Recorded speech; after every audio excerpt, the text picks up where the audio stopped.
നമ്മളിന്ന് കർത്താവിൻ്റെ തിരുമേശയിലേക്ക് പോകുന്നതിന് മുന്നമേ തിരുമേശയെ കുറിക്കുന്ന ചില ആശയങ്ങൾ പതിവിലുപരിയായി ഒന്ന് പറയുവാൻ കാണുവാൻ താല്പര്യപ്പെടുന്നു. അതുകൊണ്ടാണ് ഇന്നൊരു ചെറിയ വ്യത്യാസം സജ്ജീകരണങ്ങളിൽ നമ്മൾ വരുത്തിയിരിക്കുന്നത്. കർത്താവിൻ്റെ മേശ എന്നാൽ എന്ത്, അതെങ്ങനെ ഉപയോഗിക്കണം, അതിനകത്ത് പങ്കെടുക്കേണ്ടത് എങ്ങനെ എന്നിത്യാദി ആശയ വ്യത്യാസങ്ങൾ ഒരുപാട് വന്നുകൊണ്ടിരിക്കുന്നൊരു കാലഘട്ടമായത്. എൻ്റെ അറിവോളം, എനിക്കറിയാം നിങ്ങൾക്കും അതറിയാവുന്നതാണ്, പൈശാചികമായ തന്ത്രങ്ങളിലൊന്നാണ് കർത്താവിൻ്റെ തിരുമേശയുടെ മാന്യതയെ കുറച്ച് കാണിക്കുകയും അതിൻ്റെ മാന്യതയ്ക്ക് താഴെ നമ്മളെ ഇറക്കിക്കൊണ്ടു പോവുകയും ചെയ്യുന്നു. സാത്താനെ ആരാധിക്കുന്ന ആളുകൾ കർത്താവിൻ്റെ തിരുമേശ ആചരിക്കുന്നതിന് പകരം വളരെ മ്ലേച്ഛകരമായി അതിനെ ചിത്രീകരിക്കാറുണ്ട്. പച്ചമാംസം വരെ അവർ ആ ആരാധനകളിൽ വെക്കാറുണ്ട്. കർത്തൃമേശയുടെ സ്ഥാനത്ത് യൂറിൻ കൊണ്ടുവെക്കാറുണ്ട്. എങ്ങനെ ദൈവത്തെ അപമാനിക്കാം, അങ്ങനെയുള്ള അപമാന കൃത്യങ്ങൾ അവർ ചെയ്യാറുണ്ട്. ഏറ്റവും താണതോതിൽ കർത്തൃമേശയുടെ ഗൗരവം കുറച്ചു കളയുന്നത് മുതൽ ഏറ്റവും വലിയ തോതിൽ അതിൻ്റെ എലിമെൻറ്റ്സ് നശിപ്പിക്കുന്നത് വരെ ഒരു ഭാഗത്ത് നടക്കുക. ഒരുപക്ഷെ പലരും കേട്ട് കാണും, റോമൻ കത്തോലിക്ക സഭകളിൽ നിന്ന് ലഭിക്കുന്ന കർത്തൃമേശയുടെ എലിമെൻറ്റ്സ് സാത്താനെ ആരാധിക്കുന്നവർ വില കൊടുത്തെടുക്കാറുണ്ട്. കേട്ടിട്ടുള്ളവരുണ്ടായിരിക്കും. എന്തുകൊണ്ടാണ് അങ്ങനെ ചെയ്യുന്നത്? ഇതിനെ അപമാനിക്കുവാനുള്ള മാർഗങ്ങൾ പലതും കാണുക. ഞാൻ കേൾക്കുന്നതനുസരിച്ച് ഇന്ന് റോമൻ കത്തോലിക്ക സഭകളിൽ പലയിടത്തും ഓസ്റ്റിക്ക് പ്രത്യേക കാവൽ വെച്ചിരിക്കുക. കാര്യം അത് മോഷണം പോവുക, അതിന് ഭയങ്കര വില കിട്ടും. സാത്താനെ ആരാധിക്കുന്നവർ അതെടുത്തുകൊണ്ട് പോയി അതിനെ അപമാനിക്കുവാൻ ശ്രമിക്കുന്നത് കൊണ്ട് തിരുമേശയെ അപമാനിക്കുന്ന ആ ഭാഗങ്ങളിൽ നിന്നൊന്നും മാറി കർത്താവിൻ്റെ തിരുമേശ എന്താണെന്നും അത് എവിടെ നിന്ന് ആരംഭിച്ചുവെന്നും അതിൻ്റെ ഗൗരവം എന്തെന്നും നാം മനസ്സിലാക്കേണ്ടത് ആവശ്യമാണ്. കർത്താവ് യേശു ഈ തിരുമേശ ആചരിക്കുന്നത് തൻ്റെ ഒടുവിലത്തെ അത്താഴം പെസഹായിക്ക് ശേഷമാണ്. പെസഹ എന്തെന്നറിയാതെ തിരുമേശ എന്തെന്നറിയാൻ ഒക്കത്തില്ല. അതുകൊണ്ട് നമ്മൾ വിചാരിക്കുന്നതിനേക്കാൾ കൂടുതൽ പടികളുണ്ട് പെസഹയ്ക്ക്. പെസഹ എന്തെന്നൊന്ന് കാണിക്കേണ്ടതിന് ഇന്ന് സഹോദരന്മാർ സ്റ്റേജ് ക്രമീകരിച്ചുകൊണ്ടിരിക്കുകയാണ്. പെസഹ എങ്ങനെയാണ് നടന്നിരുന്നത് എന്താണെന്നത് നമുക്ക് റിലവൻ്റായ ഭാഗം നമ്മുടെ മുമ്പിൽ അവരൊന്ന് കാണിക്കും. അപ്പം നമുക്ക് ഒത്തിരി കൂടെ കാര്യങ്ങൾ മനസ്സിലാകും. പെസഹയെക്കുറിച്ച് അതിന് 15 പടികളുണ്ട്. പെസഹയ്ക്ക് എല്ലാവരും കൂടെ കൂടിയിരുന്നു അപ്പം തിന്നിച്ച് വീട്ടിൽ പോയി എന്നുള്ളതല്ല. അത് നടത്തണമെങ്കിൽ അതിന് 15 പടികളുണ്ട്. അത് നിങ്ങളെല്ലാവരും പിന്നെ കാണും. ഇപ്പം ക്രമീകരണം നോക്കാതെ എന്നെ ശ്രദ്ധിച്ചില്ലേ നിങ്ങൾക്ക് അത് മനസ്സിലാകില്ല. ഈ 15 ഒന്നുകൂടെ ശ്രദ്ധിക്കണേ. അത് നിങ്ങൾ ഒടുവിൽ കാണുമ്പോൾ മനസ്സിലാകണേ. ഞാനിപ്പോൾ പറയുന്നത് കേൾക്കണം. അതുകൊണ്ട് ദയവായിട്ട് ഇങ്ങോട്ട് ശ്രദ്ധിച്ചോ. 15 വ്യത്യസ്ത പടികളാണ് പെസഹയ്ക്ക് പൊതുവേ ഉള്ളത്. പെസഹയുടെ ആരംഭം മിസ്രൈമിൽ വെച്ചായിരുന്നു. മിസ്രൈമിലെ കടിഞ്ഞൂൽ സംഹാരകൻ എബ്രായരെ തൊടാതിരിക്കേണ്ടതിന് എബ്രായർ അവരുടെ വീടുകളിൽ പെസഹ ആചരിക്കണം എന്ന് കർത്താവ് പറയുകയും അവിടെ പെസഹയുടെ പെരുന്നാൾ കൊടുക്കുകയും ചെയ്തു. തുടർന്ന് ഇസ്രയേൽ അവരുടെ വാഗ്ദത്ത നാട്ടിൽ എത്തുമ്പോഴും ഈവൻ മരുഭൂമിയിൽ യാത്ര ചെയ്യുമ്പോഴും അവർക്ക് പെസഹ ഉണ്ടായിരുന്നു. വാഗ്ദത്ത നാട്ടിൽ എത്തിയ ശേഷം ഓരോ പ്രാവശ്യം ഇസ്രയേല്യർ ആത്മീകമായി തളരുമ്പോഴും പെസഹ നിന്നുപോയി. വീണ്ടും ദൈവം എഴുന്നേൽപ്പിച്ച നേതാക്കന്മാർ, രാജാക്കന്മാർ വന്ന് അതിനെ യഥാസ്ഥാനത്താക്കുകയും കൊണ്ടുപോകുകയും ചെയ്ത ചരിത്രമുണ്ട്. ഈ പെസഹ മിസ്രൈം വിട്ട ശേഷം വ്യത്യസ്ത സാഹചര്യങ്ങളിൽ കൊണ്ടാടുവാൻ കർത്താവ് ആവശ്യപ്പെട്ടു. പ്രധാനമായും ദേവാലയങ്ങളിൽ പെസഹ കൊണ്ടാടിയിരുന്നു. ദേവാലയങ്ങളിലും 15 സ്റ്റെപ്പുകളുണ്ട്. വീടുകളിൽ പെസഹ കൊണ്ടാടിയിരുന്നു. അവിടെയും 15 സ്റ്റെപ്പുകളുണ്ട്. വീടുകളിൽ കുഞ്ഞുങ്ങൾ ഉള്ള വീടുകളിൽ ചില സ്റ്റെപ്പുകൾക്ക് കൂടുതൽ പ്രാധാന്യവും സമയവും കൊടുക്കും. കുഞ്ഞുങ്ങളില്ലാത്ത വീടുകളിൽ ചില സ്റ്റെപ്പുകൾ ഏറ്റവും വെട്ടിച്ചുരുക്കും. 15 സ്റ്റെപ്പുകളുണ്ട്. ദേവാലയത്തിൽ നടക്കുന്നിടത്ത് കുഞ്ഞുങ്ങൾക്ക് പ്രാധാന്യം കൊടുക്കുന്നില്ല, സ്ത്രീകൾക്ക് പ്രാധാന്യം കൊടുക്കുന്നില്ല. പക്ഷെ വീടുകളിൽ നടക്കുന്ന ഇടത്ത് സ്ത്രീകൾക്ക് പാർട്ടിസിപ്പേഷൻ കൊടുക്കുന്നുണ്ട്, കുഞ്ഞുങ്ങൾക്ക് പ്രധാന ഭാഗം കൊടുക്കുന്നുണ്ട്. ഇങ്ങനെ പല രീതികളിൽ നടത്തിയിട്ടുണ്ട്. യേശു നടത്തിയത് അന്ന് വരെ നടന്നു വന്ന പലതിലും വ്യത്യാസം കാണിച്ചുകൊണ്ടാണ്. അന്ന് വരെ നടന്നു വന്ന പെസഹയുടെ പ്രമാണങ്ങളിൽ പലതിലും വ്യത്യാസം കാണിച്ചുകൊണ്ടാണ് യേശു ആ പെസഹ നടത്തിയത്. ഉദാഹരണത്തിന് നിങ്ങൾ ഇന്ന് വരുമ്പോൾ കാണും, ആരംഭത്തിങ്കൽ ഒരു പാത്രത്തിനകത്ത്, ഒരു കപ്പിനകത്ത് കുറച്ച് വൈൻ ഒഴിച്ച് ഇത് ഏലിയാവിനെ കുറിക്കുന്നു എന്ന് പറഞ്ഞ് മാറ്റിവെക്കും. അതിന് ഏലിയാവിൻ്റെ കപ്പെന്നാണ് അവർ വിളിക്കുന്നത്. കാര്യം യേശുവിൻ്റെ മടങ്ങിവരവിന് മുന്നമേ ഏലിയാവ് ഒന്ന് കാര്യങ്ങൾ യഥാസ്ഥാനപ്പെടുത്തും എന്നും യേശുവിൻ്റെ 1ാം വരവിന് മുമ്പേ ഏലിയാവിനെ അയക്കുമെന്നും ഏലിയാവ് വൻകാര്യങ്ങൾ ചെയ്തവനാണെന്നും ദൈവജനത്തെ ശുദ്ധീകരിച്ചവനാണെന്നും മറ്റുമുള്ള പ്രമാണങ്ങൾ വെച്ചുകൊണ്ട് അവർ ഏലിയാവിൻ്റെ കപ്പ് എന്നൊരു കപ്പിനകത്ത് വീഞ്ഞു പകർന്ന് മാറ്റിവെക്കും. 2, അപ്പക്കഷണങ്ങൾ മിച്ചം വരുന്നത് ആ രാത്രിയിൽ തന്നെ ചുട്ടുകളയും. യേശു നടത്തിയ കർത്തൃമേശയിൽ, യേശു നടത്തിയ തിരുവത്താഴത്തിൽ യേശു മിച്ചം വന്ന അപ്പക്കഷണങ്ങൾ ചുട്ടില്ല. കാരണം തൻ്റെ ശരീരം ദൈവകോപാഗ്നിയിൽ ചുട്ടഴിയപ്പെടുമെന്ന് കാണിക്കേണ്ടതിനാണ് പഴയ നിയമത്തിൽ മൊത്തം ശേഷിച്ച അപ്പക്കഷണങ്ങൾ ചുട്ടുകൊണ്ടിരുന്നത്. യേശു അപ്പക്കഷണം ചുടുന്നതിന് പകരം സ്തോത്രഗീതം പാടി ചുടപ്പെടുവാൻ ഇറങ്ങിപ്പോകുകയായിരുന്നു. അന്ന് അപ്പക്കഷണങ്ങൾ ചുട്ടിട്ടില്ല. 2, ഏലിയാവിൻ്റെ കപ്പിൽ നിന്ന് കുടിക്കാൻ കൊടുക്കുന്ന പതിവില്ല, അത് മാറ്റിവെച്ചേക്കും. വരുവാനുള്ളവൻ വരുമ്പോൾ, ഏലിയാവ് വരുമ്പോൾ ഇത് ചെയ്തോളൂമെന്ന് പറഞ്ഞു. യേശു ഏലിയാവിൻ്റെ എന്ന് പറഞ്ഞു മാറ്റിവെച്ച കപ്പെടുത്ത് അത് കൊടുത്തേച്ച് പറഞ്ഞു, ഇത് എൻ്റെ രക്തത്തിൽ പുതിയ നിയമമാണ്, വാങ്ങി പങ്കിട്. ഇങ്ങനെ പണ്ട് നടന്നിരുന്ന പലതിൽ നിന്നും യേശു വ്യത്യാസം വരുത്തി. പക്ഷെ കർത്തൃമേശ എന്താണെന്ന് മനസ്സിലാകണമെങ്കിൽ പെസഹ എന്താണെന്ന് മനസ്സിലായേ പറ്റുള്ളൂ. അതിന് 15 പടികളുണ്ട്. മിസ്രയീമിൽ നിന്ന് ഇറങ്ങുമ്പോൾ വീടുകളുടെ കട്ടിളക്കാൽ 2ൻ്റെ മേലും കുറുമ്പടി മേലും പെസഹ കുഞ്ഞാടിൻ്റെ രക്തം തളിച്ച് അല്ലെങ്കിൽ പുരട്ടി വീടുകൾ അടച്ച് അതിനകത്തിരുന്ന് വേണം പെസഹ കഴിക്കാൻ. എന്നാൽ യെരുശലേമിൽ അവർ എത്തിയ ശേഷം വീടിൻ്റെ കതകുകൾ തുറന്നിട്ടുകൊണ്ട് അവർ പെസഹ കഴിച്ചു. കാരണം മിസ്രയീമിൽ സംഹാരദൂതം കയറാതിരിക്കാനാണ് വാതിലടച്ചത്. നമുക്കിവിടെ നിന്നൊരു ഉദ്ധാരണമുണ്ടെന്ന് കാണിക്കേണ്ടതിന് അവർ വാതിലുകൾ തുറന്നിട്ട് പെസഹ ആചരിച്ചു. ഇങ്ങനെയുള്ള പെസഹയുടെ നിയമങ്ങൾ മാറ്റുവാൻ അവരുടെ ഇടയിലുണ്ടായിരുന്ന ചില ഭക്തന്മാരെ, ചില വിശുദ്ധന്മാരെ സേജസ് എന്നവർ വിളിക്കുന്നു. ദൈവം നേരിട്ട് ഉപയോഗിച്ചിരുന്ന ചില ആളുകളുടെ ഇൻസ്ട്രക്ഷൻ കൊണ്ടാണ് ഇതുപോലുള്ള ചേഞ്ചസ് അവർ വരുത്തിയത്. അടുത്തൊന്ന് തൊടാം. പെസഹ ആചരിക്കുമ്പോൾ ആട്ടിൻകുട്ടിയുടെ മാംസം അവർ തിന്നിരുന്നു. തീയിൽ ചുട്ടതായി ആദ്യം കൈപ്പിചേര ചേർത്ത് തിന്നു. പല രീതികളിൽ അവരത് തിന്നു. പക്ഷേ യേശുവിൻ്റെ മരണശേഷം ദേവാലയം ഇടിച്ചു പൊളിച്ചതോടുകൂടെ യാഗങ്ങൾ പൂർണ്ണമായി നിന്നു. അത് പിന്നെ യഹൂദന് യാഗമില്ല. യാഗമില്ലാതെയായ ഉടനെ ചില സേജസ്, അവരിൽ ചില വിശുദ്ധന്മാർ പറഞ്ഞു, ഇന്നു മുതൽ നമ്മൾ മാംസക്കഷണം കൊണ്ടുവരണ്ട. കാര്യം യാഗമില്ല, പിന്നെ എന്നാ കാണിക്കാനാ മാംസം?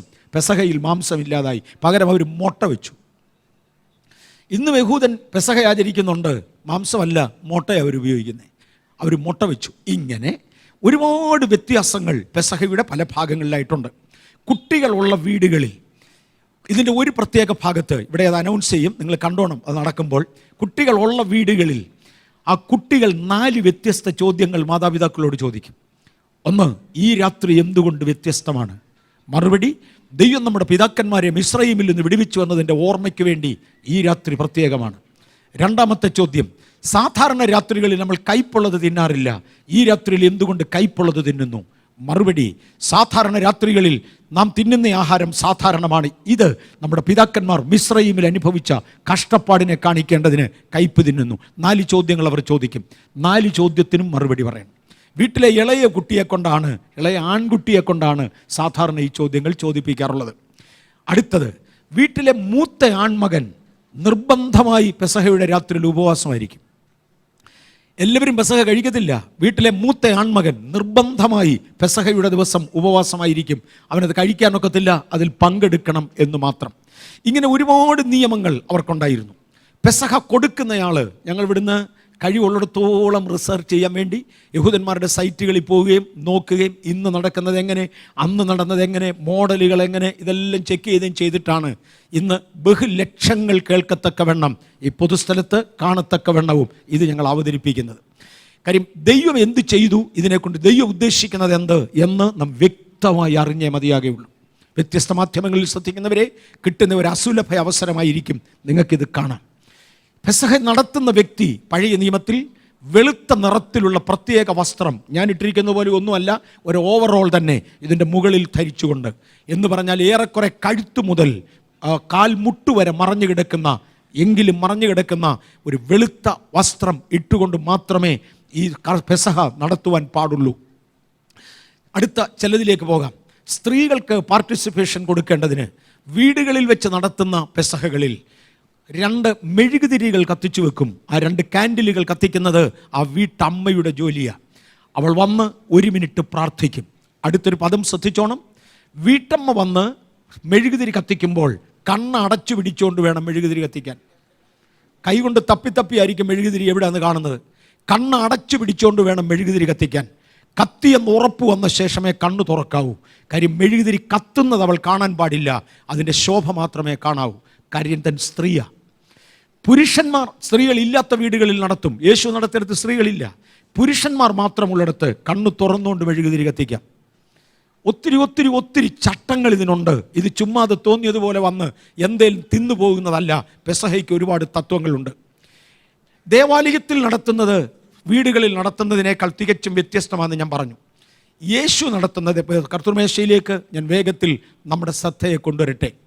യേശു നടത്തുന്ന കർത്തൃമേശയിൽ അല്ലെങ്കിൽ തിരുവത്താഴത്തിൽ ഒടുവിലത്തെ അത്താഴത്തിൽ പഴയ നിയമം നിർത്തി പുതിയ നിയമം തുടങ്ങുകയാണ്.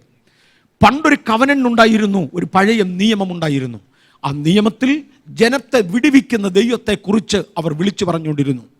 യേശു അതങ്ങോട്ട് നിർവഹിച്ച് കഴിഞ്ഞ ശേഷം ഒടുവിൽ ഒരു വ്യത്യാസം വരുത്തി. താൻ അപ്പമെടുത്ത്, ഒരു പ്രത്യേക അപ്പം, അതിനെക്കുറിച്ച് പറയും, ഒരു പ്രത്യേക അപ്പമെടുത്ത് ശിഷ്യന്മാർക്ക് കൊടുത്തേച്ച് പറഞ്ഞു, ഇത് എൻ്റെ ശരീരം. പഴയ നിയമത്തിൽ അത് പറയാൻ റൈറ്റില്ല. പുതിയ നിയമത്തിൽ യേശു പറഞ്ഞു, ഇതെൻ്റെ ശരീരം. വരുത്തുന്ന വ്യത്യാസമാണ്. ഏലിയാവിൻ്റെ പേരിൽ മാറ്റിവെച്ചിരുന്ന കപ്പ് കയ്യിലോട്ടെടുത്തു, എടുത്തേച്ച് പറഞ്ഞു, ഇതിൽ നിന്ന് കുടിപ്പീൻ. ഇതുവരെ ഇത് മാറ്റിവെച്ചേക്കേ ഉള്ളൂ, കുടിക്കത്തില്ല. ഇതിൽ നിന്ന് കുടിപ്പീൻ, ഇത് നിങ്ങൾക്ക് വേണ്ടി എൻ്റെ പുതിയ നിയമം. പഴയത് മാറ്റി ഞാൻ പുതിയത് ആരംഭിക്കുകയാണ്. ഇത് പറഞ്ഞു മിച്ചമുള്ള അപ്പക്കഷണം ചുട്ടുകളയാതെ യേശു ഇറങ്ങി സ്തോത്രഗീതം പാടിയ ശേഷം പോകുകയും ചെയ്തു. സ്തോത്രഗീതം 15ാമത്തെ പടിയാണ്. അത് പാടിയ ശേഷം യേശു പോകുകയും ചെയ്തു. 2 നിയമങ്ങൾ തമ്മിലുള്ള വ്യത്യാസം അവിടെ എടുത്തു കാണിച്ചു. ഇനിയും പെസഹയ്ക്ക് ആളുകൾ ഇരിക്കുന്നത് എങ്ങനെ? പെസഹ കഴിക്കുമ്പോൾ എന്തൊക്കെയാ പൊന്നെ ഇതിൻ്റെ നിയമങ്ങൾ? യോഗ്യമായ വസ്ത്രം ധരിച്ച് ഏറ്റവും വിശുദ്ധീകരണത്തോടെ വന്നിരിക്കണം. ഇരിക്കുമ്പോൾ ഇന്നും അവർ ചെയ്യുന്നത് ഇടത്തെ വശത്ത് ഒരു തലവണ വെക്കും, എന്നിട്ട് ഇടത്തെ വശത്തോട്ട് ചാരിയിരിക്കും. യോഹന്നാൻ യേശുവിൻ്റെ വലത്തുവശത്തിരുന്നത് കൊണ്ട് ഇടത്തോട്ട് ചാരി. പത്രോസ് പറഞ്ഞു, കാണിച്ചു കൊടുക്കുന്നവൻ ആരാണെന്ന് ചോദിച്ചേക്കാൻ പറഞ്ഞു. അപ്പോൾ തലവണയേക്കാൾ ഉപരി യേശുവിൻ്റെ മാറിടത്തിലോട്ട് ചാരി. അടുത്തത് 4 പ്രാവശ്യമാണ് ഒരു പെസഹ പെരുന്നാളിൽ, ഒരു പെസഹയ്ക്കിടയിൽ അവർ വീഞ്ഞു കുടിക്കേണ്ടത്.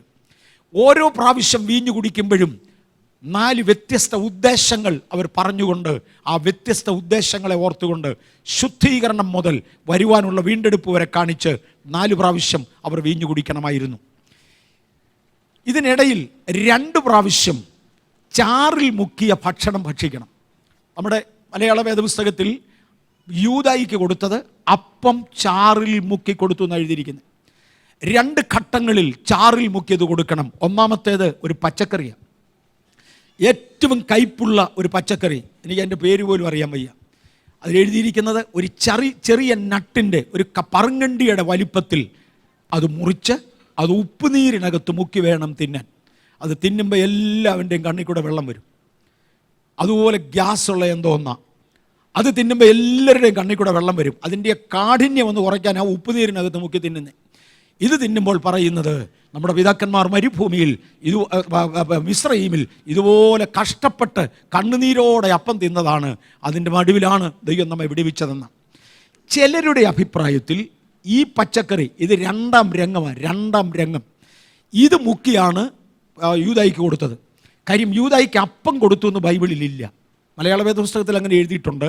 ഇറ്റ്സ് എ സോപ്പ് എന്ന പദമാണ് ഉപയോഗിച്ചിരിക്കുന്നത്. അതെന്നാന്ന് ഇപ്പോഴും അറിയത്തില്ല. സോപ്പ് എന്താ ഈ സോപ്പ്? 2 അഭിപ്രായമുണ്ട്. 2ാമത്തെ അഭിപ്രായത്തിനാണ് കൂടുതൽ പ്രസക്തി. അതിനകത്ത് പച്ചക്കറിയുടെ ഭാഗവും ഒരപ്പത്തിൻ്റെ കഷണവും ചേർത്ത് ചാറിൽ മുക്കി കൊടുക്കുക. അങ്ങനെ 2 പ്രാവശ്യം ചാറിൽ മുക്കി കൊടുക്കുന്ന ചരിത്രമുണ്ട്. 2ാമത്തെ പ്രാവശ്യമായിരിക്കും യൂദായെ പറഞ്ഞു വിട്ടത്.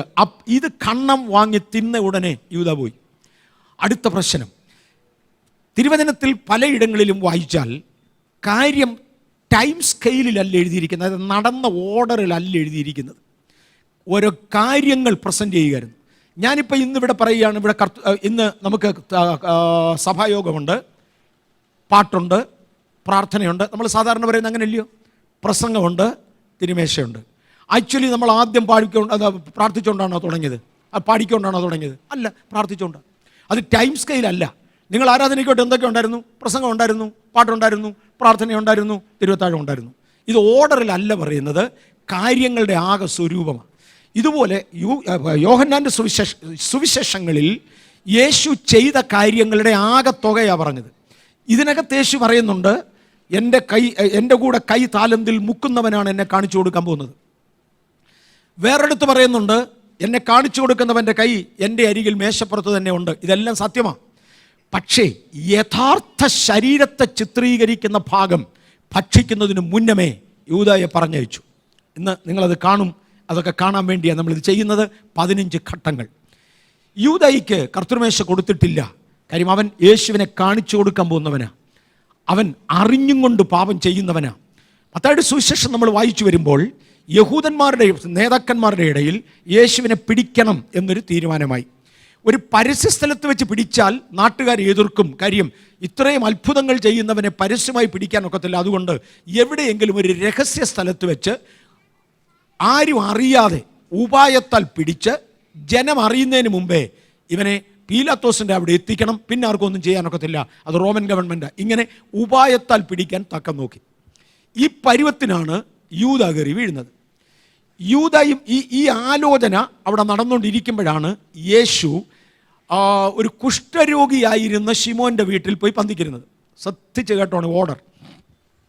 യഹൂദന്മാരുടെ ഇടയിൽ, നേതാക്കന്മാരുടെ ഇടയിൽ യേശുവിനെ പിടിക്കണമെന്നൊരു താല്പര്യമുണ്ട്. ഈ താല്പര്യം നടന്നുകൊണ്ടിരിക്കുമ്പോഴാണ് ശിമോൻ പോയിട്ട് ശിമോൻ്റെ വീട്ടിൽ യേശു സദ്യക്കിരിക്കുന്നത്. അവിടെ ഇരുന്ന സമയത്ത് ഒരു സ്ത്രീ വിലയേറിയ സ്വച്ഛജട മാംസതൈലം യേശുവിൻ്റെ കാൽക്കൽ കൊണ്ടുവന്ന് ഭരണി പൊട്ടിച്ച് യേശുവിൻ്റെ കാലിൽ പൂശി. ശിഷ്യന്മാരെല്ലാം കൂടെ പറഞ്ഞത് വെറും ചെലവായിരുന്നു. അതിനകത്ത് മുൻകൈ എടുത്തത് യൂദായ. ഈ പുള്ളിക്ക് കാശിനോട് താല്പര്യമുണ്ട്. ഇവൻ പറഞ്ഞു, ഇത് 300 വെള്ളിക്കാശിലധികം വിറ്റ് ഇത് ദരിദ്രന്മാർക്ക് കൊടുക്കായിരുന്നു. എന്തിനാണ് ഈ പണി കാണിച്ചത്? യേശു അദ്ദേഹത്തെ പരസ്യമായി അപമാനിച്ചു. യേശു പറഞ്ഞു, ദരിദ്രന്മാരെപ്പോഴും നിങ്ങളുടെ കൂടെ ഉണ്ട്, ഞാൻ എപ്പോഴും ഇല്ല. അതുകൊണ്ട് എൻ്റെ ശവസംസ്കാരത്തിനായി ചെയ്തോട്ടിരുന്നോട്ടെ. ഇവൻ്റെ അകത്ത് കയറി എല്ലാവരുടെയും മുമ്പിൽ വെച്ച് എന്നെ കളിയാക്കിയെങ്കിൽ ഞാൻ കാണിച്ചു കൊടുക്കും. 300 വെള്ളിക്കാശ് കിട്ടിയില്ലെങ്കിൽ 30 ആട്ടെ. ഇവൻ നേരെ മഹാപുരോഹിതന്മാരുടെ അടുക്കൽ പോയി, യേശുവിനെ കാണിച്ചു തരാം, എനിക്ക് വില പേശി 30 വെള്ളിക്കാശിൽ ഫിക്സ് ചെയ്തു. അത് തൂക്കി അവരുടെ കയ്യിൽ നിന്ന് വാങ്ങിച്ച് പോക്കറ്റിലിട്ടു. ഇതും പോക്കറ്റിലിട്ടുകൊണ്ടാണ് അവൻ കർത്തൃമേശയ്ക്ക് വരുന്നത്, തിരുവത്താഴത്തിന് വരുന്നത്. തിരുവത്താഴത്തിൽ ആളുകൾ ഇരുന്നു, യേശുവും ഇരുന്നു. എല്ലാവരും ഇടത്തോട്ട് ചാരിയിരിക്കുകയാണ്. ഇതിനിടയിൽ യേശു അവരോട് പറഞ്ഞു, നിങ്ങളിൽ ഒരുത്തൻ എന്നെ കാണിച്ചു കൊടുക്കും. ആരാന്നറിയണം, അതുകൊണ്ട് ചോദിച്ചു, ആരാ കർത്താവേ? യേശു അവരുടെ കാല് കഴുകി. ഇവിടെയും കാല് കഴുകുന്ന രംഗം നിങ്ങൾ കാണും. ഇതെല്ലാം ഒന്ന് സൂചനയായി പോകത്തേ ഉള്ളൂ. സത്യത്തിൽ യഹൂദന്മാർ പെസഹായിക്ക് മുന്നമേ കാൽ കഴുകിയിട്ടാണ് ഇരിക്കുന്നത്. 2 പെസഹായുടെ ഇടയിലെ 15 ഘടകങ്ങളിൽ 2 പ്രാവശ്യം അവർ എഴുന്നേറ്റ് കൈ കഴുകണം. എഴുന്നേറ്റ് കൈ കഴുകിയ കൂട്ടത്തിൽ യേശു കാലൂടെ കഴുകുന്നവർ. യേശു കാലൂടെ കഴുകി അങ്ങനെ പറയുന്നുണ്ട്. ഞാൻ പറഞ്ഞ ആശയങ്ങളാണ് ഞാൻ പറഞ്ഞത്. നമ്മൾ ആ അർത്ഥത്തിലാണ് ഇന്ന് ഇവിടെ ചെയ്യാൻ പോകുന്നത്. പെസഹായിക്കിരിക്കുന്നതിന് മുമ്പേ കാൽ കഴുകിയതാകാം. അത്താഴത്തിൽ നിന്ന് എഴുന്നേറ്റ് കാൽ കഴുകി എന്ന ഒരു വാക്യം വെച്ചുകൊണ്ടാണ്. അങ്ങനെയാണെങ്കിൽ എല്ലാവരും കൈ കഴുകും. മറ്റേ അത്താഴത്തിന് ഇരിക്കുന്നതിന് മുമ്പേ കാൽ കഴുകുന്നത്. അത്താഴത്തിൽ നിന്ന് എഴുന്നേറ്റ് കാൽ കഴുകി എന്ന വാക്യത്തിൽ നിന്ന് അങ്ങനെയാണെങ്കിൽ ഈ എല്ലാവരും കൈ കഴുകുന്ന സമയം യേശു കാലും കൂടെ കഴുകി എന്നാണ് നമ്മൾ ചിന്തിക്കുന്നത്. ആ സമയത്ത് യൂദായെ യേശു ഈ കാലുകഴുകൽ കഴിഞ്ഞ ശേഷം സോപ്പ് കൊടുത്ത് യൂദായെ പറഞ്ഞു വിട്ടു. പത്രോസിൻ്റെ അടുക്കൽ കാൽ കഴുകാൻ ചെല്ലുന്ന ഉടനെ പത്രോസ് പറഞ്ഞു, അങ്ങനെ കഴുകാൻ പറ്റുകയില്ല. യേശു പറഞ്ഞു, ഞാൻ നിന്നെ കഴുകിയില്ലെങ്കിൽ നിനക്ക് എന്നോടുകൂടെ പങ്കില്ല. ഒന്ന് ശ്രദ്ധിച്ചോണേ. ഉടനെ പത്രോസ് പറഞ്ഞു, അങ്ങനെയാണെങ്കിൽ കാല് തന്നെയല്ല, തല മുതൽ തലയും കൈയും കൂടെ അങ്ങ് കഴുകുക. ഇപ്പോൾ കൈ കഴുകണമല്ലോ, ഞാൻ തന്നെ കൈ കഴുകേണ്ട, അങ്ങ് തന്നെ എൻ്റെ കൈയും കൂടെ അങ്ങ് കഴുകുക, തലയും കൂടെ അങ്ങ് കഴുകുക. യേശു പറഞ്ഞു, വേണ്ട മോനെ, നിങ്ങൾ കുളിച്ചവരാണ്, കുളിച്ചവർ ശുദ്ധിയുള്ളവരാണ്. എന്നിട്ട് തൻ്റെ ശിഷ്യന്മാരുടെ നേരെ പറഞ്ഞു, നിങ്ങൾ ശുദ്ധിയുള്ളവരാണ്. അടുത്ത വാക്ക്, എല്ലാവരും അല്ലതാനും. ഇതിനിടയ്ക്ക് ഇരിപ്പുണ്ട് ഒരുത്തൻ, അവൻ്റെ പോക്കറ്റിൽ കാശ് കിടപ്പുണ്ട്, 30 വെള്ളിക്കാശ് അവൻ്റെ പോക്കറ്റിൽ കിടപ്പുണ്ട്. എല്ലാവരും അല്ല. പക്ഷെ അവനെ കൂടെ പറഞ്ഞു വിടാതെ കർത്തൃമേശ നടക്കുകയില്ല. അവനെ കൂടെ പറഞ്ഞു വിടാതെ കർത്തൃമേശ നടക്കുകയില്ല. ശുദ്ധീകരിക്കപ്പെട്ടേ മതിയാകൂ. അപ്പം ചാറിൽ മുക്കി കൊടുത്തേച്ച് പറഞ്ഞു, നീ ചെയ്യാനുള്ളത് വേഗത്തിൽ ചെയ്. ഉടൻ സാത്താൻ അവനിൽ കയറി. അവിടുന്ന് യോഹന്നാൻ 13:30 അവിടുന്ന് അവൻ എഴുന്നേറ്റ് പോയി. യേശു പറഞ്ഞു, തുടരാൻ പോകുകയാ, ഇനിയും 11 പേരെ ബാക്കിയുള്ളൂ. താൻ അപ്പം അവർക്ക് കൊടുത്തു എന്ന് പറയുന്നതും ഈ കാണിക്കുന്നത് മനസ്സിലാകാൻ വേണ്ടിയാണ് ഞാൻ ഒന്നുകൂടി ഇത് പറയുന്നത്. 3 അപ്പങ്ങൾ വെച്ച ശേഷം അവർ ചെയ്യുന്നത് ഇങ്ങനെയാണ്. 3 അപ്പങ്ങൾ വെച്ച ശേഷം, പഴയ നിയമത്തിൻ്റെ പ്രമാണമാണ്. അവർ പറയുന്നത് അബ്രഹാം, ഇസഹാക്ക്, യാക്കോബ് എന്ന 3 പൂർവ്വപിതാക്കളെ കുറിക്കേണ്ടതിന് 3 അപ്പങ്ങൾ ഒരുമിച്ചെടുത്ത് വെച്ചിട്ട് അതിൻ്റെ നടുക്കിരിക്കുന്ന അപ്പം ഇഞ്ഞെടുക്കും. പുതിയ നിയമത്തിൽ യേശു അതിന്, സത്യത്തിൽ ദൈവം അതിന് കൊടുത്തിരുന്ന അർത്ഥവ്യാഖ്യാനം പഴയ നിയമത്തിൽ ഇത് മനസ്സിലാകത്തില്ല. അതുകൊണ്ട് അവർക്ക് മനസ്സിലാകുന്ന ഭാഷയെ പറഞ്ഞു കൊടുത്തു. ഇന്ന് നമുക്ക് മനസ്സിലാകും. പിതാവ്, പുത്രൻ, പരിശുദ്ധാത്മാവ് ത്രിയേക ദൈവത്തെ ചിത്രീകരിക്കുന്ന 3 അപ്പങ്ങൾ ഒരുമിച്ച് വെച്ചു. അതിലെ നടുക്കത്തെ അപ്പം ഇഞ്ഞ് വലിച്ചെടുക്കും. അവരുടെ ഭാഷയിൽ ഇസഹാക്കിനെ, അബ്രഹാം കഴിഞ്ഞാൽ ഇസഹാക്കല്ലേ, ഇസഹാക്കിനെ ഇഞ്ഞെടുക്കും. ഇസഹാക്കല്ലേ ക്രിസ്തുവിന് പകരം, ക്രിസ്തുവിൻ്റെ നിഴലായി യാഗപീഠത്തിൽ കയറി ഇറങ്ങിയ പുള്ളി. ഇസഹാക്ക് ക്രിസ്തുവിൻ്റെ നിഴലായി യാഗപീഠത്തിൽ കയറി ഇറങ്ങിയവനാ. ഇസഹാക്കിനെ ചിത്രീകരിച്ചുകൊണ്ട് അവർ ഈ നടുക്കത്തെ അപ്പമിഞ്ഞെടുക്കും. യേശു തന്നെ ചിത്രീകരിച്ചുകൊണ്ട് ഈ അപ്പമിഞ്ഞ് വലിച്ചെടുത്തു. ഞാൻ ലോകത്തിൻ്റെ അപ്പമെന്ന് പറഞ്ഞവൻ പുത്രനാകുന്ന തമ്പുരാൻ. എന്നിട്ട് അവർ ഈ അപ്പത്തെ 2ആയിട്ട് ഓടിക്കും. ഒരു വലിയ കഷണവും ഒരു ചെറിയ കഷണവും. വലിയ കഷണം ഒരു തുണിയിൽ കെട്ടി മാറ്റി പാത്തു വെക്കും. ശ്രദ്ധിച്ച് ഇതിൻ്റെ ഓർഡർ കേൾക്കുക, ചെറിയ അപ്പം, ഒരു വലിയ കഷണം ഒരു തുണിയിൽ കെട്ടി അങ്ങ് മാറ്റി വെക്കും. ഇനി വീടുകളിൽ വെച്ചാണ് കർത്തൃമേശ നടത്തുന്നതെങ്കിൽ, അല്ല പെസഹ നടത്തുന്നതെങ്കിൽ, ഈ അപ്പം ആ പിള്ളേര് കാണാതെ അപ്പനോ അമ്മയോ എവിടെയും അറിയാത്ത ഒരു സ്ഥാനത്തുകൊണ്ട് ഒളിപ്പിച്ചു വെക്കും. എന്നിട്ട് പിള്ളേരോട് പറയും, ഇത് കണ്ടുപിടിച്ചുകൊണ്ട് വരുന്നവന് സമ്മാനം കിട്ടും. ലാസ്റ്റിലെ ഇത് എടുക്കത്തുള്ളൂ, അവന് സമ്മാനം കിട്ടും. പിള്ളേരെല്ലാം തപ്പാൻ പോവും, ആരെങ്കിലും ഒരുത്തൻ്റെ കിട്ടും, എല്ലാവർക്കും സമ്മാനം കൊടുക്കുകയും ചെയ്യും. അപ്പോൾ ഈ സമ്മാനം കിട്ടുമെന്നുള്ള താല്പര്യത്തിൽ പെസഹ തീരുന്നത് വരെ പിള്ളേർ ഉണർന്നിരിക്കും. പിള്ളേരെ കൊണ്ടാണ് തപ്പിച്ചെടുക്കുന്നത്, അവർക്ക് സമ്മാനം കൊടുക്കുകയും ചെയ്യും. എന്നാൽ ദേവാലയത്തിൽ വെച്ച് നടത്തുന്നത് ഇത് മാറ്റിവെക്കുക മാത്രമേ ഉള്ളൂ. മാറ്റിവെച്ച ശേഷം പെസഹയുടെ എല്ലാ കർമ്മങ്ങളും തീർന്ന് ഏതാണ്ട് 13ഓ 14ഓ ആകുന്ന കർമ്മമാകുമ്പോൾ അതെടുത്തുകൊണ്ട് വരും. അതിനെ അഫിക്കോം എന്നവർ വിളിക്കുന്നത്. ഇപ്പോൾ ഇവരെല്ലാം പറഞ്ഞു എഴുതിയൊക്കെ കാണിക്കും. അഫിക്കോം എന്നാണ് വിളിക്കുന്നത്. അത് സാക്ഷാൽ പുത്രൻ്റെ തകർന്ന ശരീരത്തിൻ്റെ ഓർമ്മയാണ്. പിടികിട്ടുന്നുണ്ടോ? ഇത് വരുന്നതിന് മുമ്പേ യൂദായെ പറഞ്ഞു വിട്ടു, അവനെ പറഞ്ഞു വിട്ടു. ഇതിങ്ങോട്ട് എടുത്ത് യേശു പറഞ്ഞു, ഇത് എൻ്റെ ശരീരം, നിങ്ങൾ പങ്കിട്, നിങ്ങളുടെ ഓർമ്മയ്ക്ക് വേണ്ടിയാണ്. ഇനി ഞാൻ ഒരു പ്രാവശ്യം കൂടെ നമ്മളിത് പോകും. കാര്യം ഇത് ഇനി ഇതിനകത്തൊരു സംശയം വരരുത്. അതുകൊണ്ട് ഇത്രയും എൻ്റെ കഴിവിൻ്റെ പരമാവധി ഞാൻ എടുക്കുന്നത്. ദുരുപദേശത്തിൽ നമ്മൾ പോകരുത്. ഇനി യേശു ഇതിനെക്കുറിച്ച് കൽപ്പിച്ചു. ഞാനത് വീണ്ടും എടുക്കേണ്ടത് കൊണ്ട് കൂടുതൽ പറയുന്നില്ല. കൊരിന്ത്യർ ലേഖനത്തിൽ പൗലോസിനെ കൊണ്ട് ഇത് വീണ്ടും പറയിപ്പിച്ചു. പൗലോസിനെ കൊണ്ട് പറയിപ്പിക്കുമ്പോൾ പൗലോസ് പറഞ്ഞു, ഇത് അനുഗ്രഹപാത്രമാണ്. വാക്യങ്ങളൊന്നും ഇപ്പോൾ വായിക്കുന്നില്ല, മെസ്സേജിൻ്റെ സമയത്ത് വായിച്ചോളാം. ഇത് അനുഗ്രഹപാത്രമാണ്. എൻ്റെ സമയം പണ്ടേ കഴിഞ്ഞല്ലേ. പക്ഷേ അയോഗ്യമായി എടുത്താൽ ഇത് ദോഷമാകും. അവരയോഗ്യമായി എടുത്തിരുന്നു, നമുക്ക് അയോഗ്യത പാടില്ല. ഞാൻ ഇവിടെ വിട്ട് നിർത്തുകയാണ്. അതിൻ്റെ ഓർഡർ കറക്റ്റായി കാണേണ്ടതിന് ദയവായി ഏറ്റവും കൂടുതൽ കെയർ കൊടുത്ത് ശ്രദ്ധിക്കൂ. എല്ലാവരും ഏറ്റവും കൂടുതൽ കെയർ കൊടുത്ത് ശ്രദ്ധിക്കൂ. അതെന്തായിരുന്നു എന്ന് കാണാം. ഇവിടെ മെഴുകുതിരി കത്തിച്ചായിരിക്കും നിങ്ങൾ കാണുന്നത്. സത്യത്തിൽ വീടുകളിൽ നടത്തുമ്പോൾ വീട്ടമ്മയാണ് വന്ന് തലയിൽ തുണിയിട്ട് പ്രാർത്ഥിച്ച് ഇത് കത്തിക്കേണ്ടത്. കണ്ണടച്ച് ഇത് കത്തിച്ച് കഴിയുമ്പോൾ കണ്ണ് തുറക്കേണ്ടത്. കുഞ്ഞുങ്ങളെ ദയവായിട്ട് ഈ കാര്യമുണ്ട്. I am sorry I took extra time. പക്ഷേ ആളുകൾക്കൊന്നും മനസ്സിലാകണം. ഇനി അത് കണ്ടാൽ നിങ്ങൾക്ക് മനസ്സിലാവും.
പെസഹ കുഞ്ഞാടിനെ അറുക്കുന്നതായ പുളിപ്പില്ലാത്ത അപ്പത്തിന്റെ 1-ാം നാളിൽ ശിഷ്യന്മാർ യേശുവിനോട്, ഗുരു, പെസഹ കഴിക്കാൻ ഞങ്ങൾ എവിടെ ഒരുക്കണം? അവൻ ശിഷ്യന്മാരിൽ 2 പേരെ അയച്ചു. നഗരത്തിൽ ചെല്ലുവിൻ, അവിടെ ഒരു കുടം വെള്ളം ചുമന്നുകൊണ്ട് ഒരു മനുഷ്യൻ നിങ്ങളെ എതിർപ്പെടും. അവന്റെ പിന്നാലെ ചെന്ന് അവൻ കടക്കമെടുത്ത് ആ വീട്ടുടയവനോട്, ഞാൻ എന്റെ ശിഷ്യന്മാരുമായി പെസഹ കഴിക്കുവാനുള്ള ശാല എവിടെയെന്ന് ഗുരു ചോദിക്കുന്നു എന്ന് പറയുവേ. ശിഷ്യന്മാർ പുറപ്പെട്ട് നഗരത്തിൽ ചെന്ന് അവൻ തങ്ങളോട് പറഞ്ഞതുപോലെ കണ്ടു പെസഹ ഒരുക്കി. സന്ധ്യയായപ്പോൾ അവൻ ശിഷ്യന്മാരുടെ കൂടെ വന്നു. യഹൂദ പാരമ്പര്യപ്രകാരം പെസഹയ്ക്ക് പല ഭാഗങ്ങളുണ്ടായിരുന്നു. ഒന്നാം ഭാഗം ഖദേഷ് അഥവാ ശുദ്ധീകരണം. ദൈവം തങ്ങളെ അടിമ വീടായ മിസ്രൈമിൽ നിന്ന് പുറത്തെടുത്തു ദൈവത്തിനു വേണ്ടി വേർതിരിച്ചു എന്നുള്ള സംഭവത്തെ ഓർമ്മപ്പെടുത്തുന്നതിനു വേണ്ടി അവർ ഒരു പാനപാത്രം വീഞ്ഞ് കരങ്ങളിലെടുത്ത് ഉയർത്തുകയും ശബത്തിനെ ശുദ്ധീകരിച്ച ദൈവത്തിന് സ്തുതി പാടിക്കൊണ്ട് കുടിക്കുകയും ചെയ്യും. ഇതിനു മുന്നമേ വീണ്ടും വരുവാനിരിക്കുന്ന ഏലിയാവിനെ ചിത്രീകരിക്കുന്നതായ ഏലിയാവിന്റെ പാനപാത്രം എന്ന് വിശേഷിപ്പിക്കപ്പെടുന്നതുമായ മറ്റൊരു പാനപാത്രത്തിൽ 3/4 ഭാഗത്തോളം വീഞ്ഞ് നിറച്ച് മാറ്റിവെക്കും.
രണ്ടാം ഭാഗം ഓൾ ഹാർട്സ്.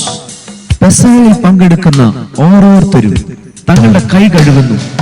യാഗം നടക്കുന്നതിന് മുമ്പേ പുരോഹിതൻ തന്റെ കൈകാലുകളെ കഴുകുന്നതിനെ ചിത്രീകരിക്കുന്നതാണിത്. ഇതേ ഭാഗത്തു തന്നെ യേശു തന്റെ ശിഷ്യന്മാരുടെ കാലുകൾ കഴുകി.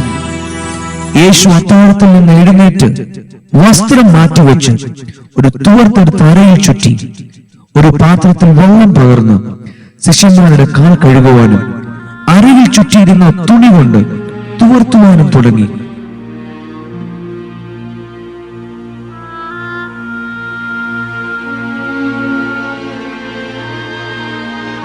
അവൻ ശിമോൻ പത്രോസിന്റെ അടുക്കൽ വന്നപ്പോൾ പത്രോസ് അവനോട്, കർത്താവേ, നീ എന്റെ കാലുകൾ കഴുകുന്നു. ഞാൻ ഈ ചെയ്യുന്നത് നീ ഇപ്പോൾ അറിയുന്നു, പിന്നെ അറിയും. ഗുരു, നീ ഒരു നാളും എന്റെ കാൽ കഴുകുകയില്ല. ഞാൻ നിന്നെ കഴുകാതിരുന്നാൽ നിനക്ക് എന്നോടുകൂടെ പങ്കില്ല. എങ്കിൽ കർത്താവേ, എന്റെ കാൽ മാത്രമല്ല കൈയും തലയും കൂടെ കഴുകുവാൻ. കുളിച്ചിരിക്കുന്നവന് കാലല്ലാതെ കഴുകുവാൻ ആവശ്യമില്ല, അവൻ മുഴുവനും ശുദ്ധിയുള്ളവൻ. നിങ്ങൾ ശുദ്ധിയുള്ളവരാകുന്നു, എല്ലാവരും അല്ലതാനും. അവൻ കാൽ കഴുകിയിട്ട് വീണ്ടും ഇരുന്നു.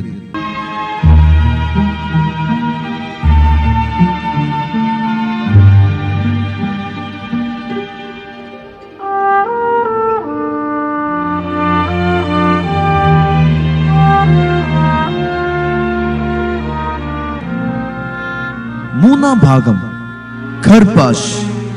വർധനവിനെയും ഫലപുഷ്ടിയും ചിത്രീകരിക്കുന്ന പച്ചയിലയും സസ്യാഹാരങ്ങളും ഉപ്പുലായനിയിൽ മുക്കി 1-2 തവണ കുടഞ്ഞ ശേഷം ഭക്ഷിക്കുന്നു.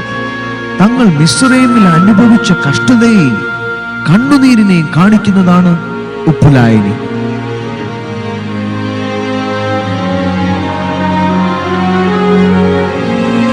നാലാം ഭാഗം യഹാട്സ്.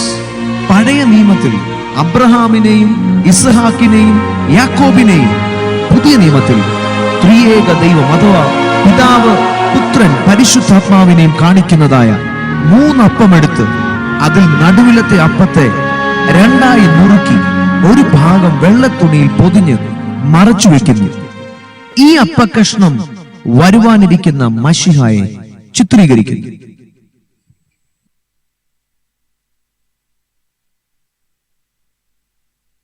അഞ്ചാം ഭാഗം. മഗേൽ. ഭവനത്തിലുള്ള കുട്ടികൾ പിതാക്കന്മാരോട് 4 ചോദ്യങ്ങൾ ചോദിക്കുന്ന പതിവുണ്ടായിരുന്നു. പിതാക്കന്മാരുടെ കാലം മുതലുള്ള ദൈവിക പ്രവൃത്തിയെയും അടിമത്തത്തിൽ നിന്നുള്ള വിമോചനത്തെയും ദൈവം മിസ്രയീമ്യരുടെ നടുവിൽ അയച്ച 10 ബാധകളെയും കുറിച്ച് തലമുറകളോട് പിതാക്കന്മാർ വിവരിച്ചു കൊടുത്തു.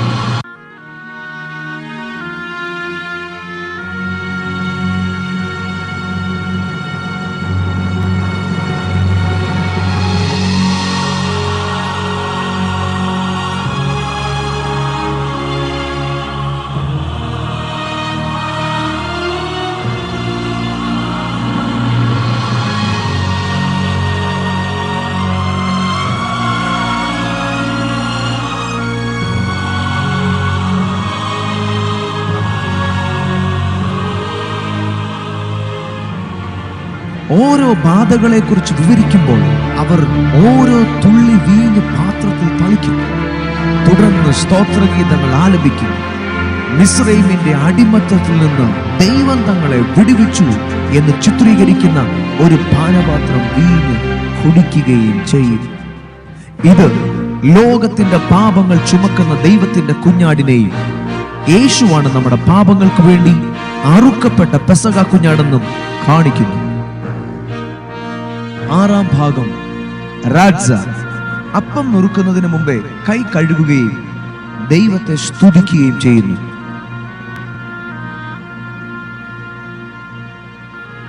ഏഴാം ഭാഗം. മോട്സി മട്സ. 3 അപ്പത്തിൽ ഏറ്റവും മുകളിലിരിക്കുന്ന അപ്പവും നേരത്തെ 2ആയി നുറുക്കിയ അപ്പത്തിന്റെ ഒരു പകുതിയും കരങ്ങളിലെടുത്ത് തങ്ങൾക്ക് ആഹാരം തരുകയും തന്റെ കൽപ്പനകളാൽ തങ്ങളെ ശുദ്ധീകരിക്കുകയും ചെയ്ത രാജാവും കർത്താവുമായ ദൈവത്തെ സ്തുതിച്ച് പ്രാർത്ഥിക്കുകയും അപ്പം വാഴ്ത്തി നുറുക്കി ഭക്ഷിക്കുകയും ചെയ്യും.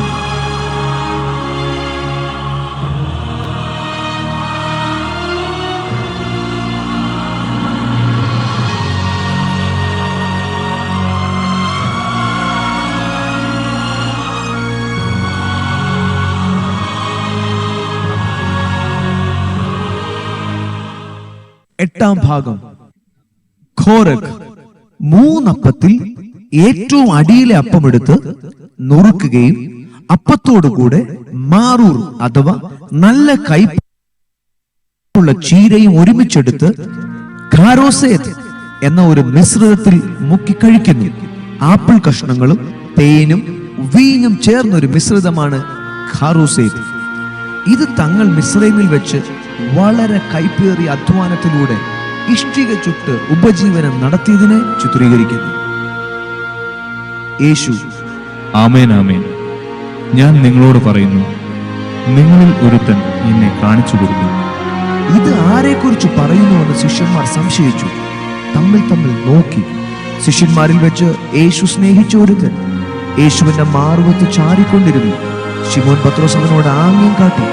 അവൻ പറഞ്ഞത് ആരെ കൊണ്ടെന്ന് ചോദിക്കുവാൻ പറഞ്ഞു. അവൻ യേശുവിന്റെ നെഞ്ചോട് ചാഞ്ഞു. കർത്താവേ, അതാരാണ്? യേശു. ഞാൻ ഈ അപ്പകണ്ണം മുക്കിക്കൊടുക്കുന്നവൻ തന്നെ. ഖണ്ണം മുക്കി യൂദയ്ക്ക് കൊടുത്തു. ഖണ്ണം വാങ്ങിയ ഉടനെ സാത്താൻ അവനിൽ കടന്നു. യേശു അവനോട്, നീ ചെയ്യുന്നത് വേഗത്തിൽ ചെയ്യുക. ഉടനെ യൂദ എഴുന്നേറ്റു പോയി. പുളിപ്പുള്ള യാതൊന്നും നിങ്ങളുടെ ഭവനത്തിൽ കാണരുത് എന്ന പെസഹ പ്രമാണത്തെ അനുസ്മരിപ്പിക്കുന്നതാണിത്. തിരുവത്താഴത്തിന് മുമ്പേ യേശു സകല അശുദ്ധിയെ നീക്കി എന്നുള്ളത് ഇവിടെ വ്യക്തമാകുന്നു.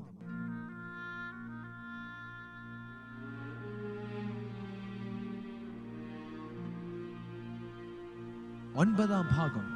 ഷോൾഹാൻ ഹോരഖ്. ഈ ഘട്ടത്തിൽ നല്ലവണ്ണം പുഴുങ്ങിയ ഒരു മുട്ട ഉപ്പുലായനിൽ മുക്കിക്കഴിച്ചുകൊണ്ട് അവർ പെസഹ ഭക്ഷണം ആരംഭിക്കുന്നു.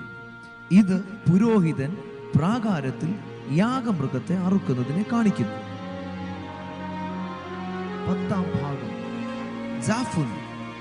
നേരത്തെ തുണിയിൽ പൊതിഞ്ഞ് മറച്ചുവെച്ചതായ മഷിഹായെ ചിത്രീകരിക്കുന്ന അപ്പം അഥവാ ആഫിക്കോമൻ, അത് ഭക്ഷിക്കുന്ന ഘട്ടമാണിത്. യേശു ഈ അപ്പമെടുത്ത് വാഴ്ത്തി നുറുക്കി ശിഷ്യന്മാർക്ക് കൊടുത്തു. വാങ്ങി ഭക്ഷിക്കുകയും, ഇതെന്റെ ശരീരമാകുന്നു.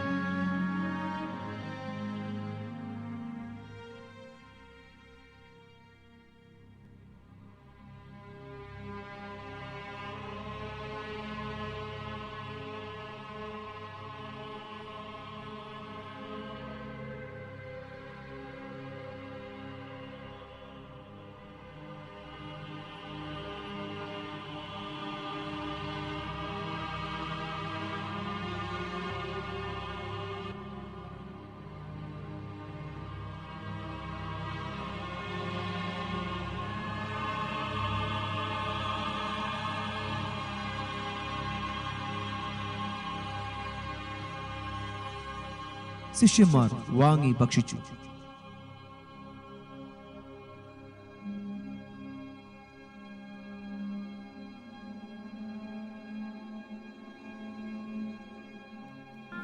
പതിനൊന്നാം ഭാഗം.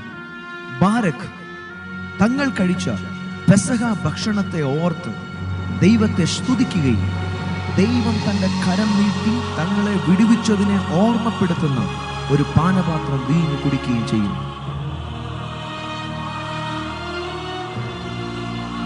യേശു പാനപാത്രമെടുത്ത് സ്തോത്രം ചെയ്തു, എല്ലാവരും ഇതിൽ നിന്നും കുടിക്കുകയും ഇത് അനേകർക്ക് വേണ്ടി പാപമോചനത്തിനായി ചൊരിയുന്ന പുതിയ നിയമത്തിലുള്ള എൻ്റെ രക്തം എൻ്റെ പിതാവിൻ്റെ രാജ്യത്തിൽ നിങ്ങളോടുകൂടെ പുതുതായി കുടിക്കുന്ന നാൾ വരെ ഞാൻ മുന്തിരിവള്ളിയുടെ ഈ അനുഭവത്തിൽ നിന്ന് ഇനി കുടിക്കുകയില്ല.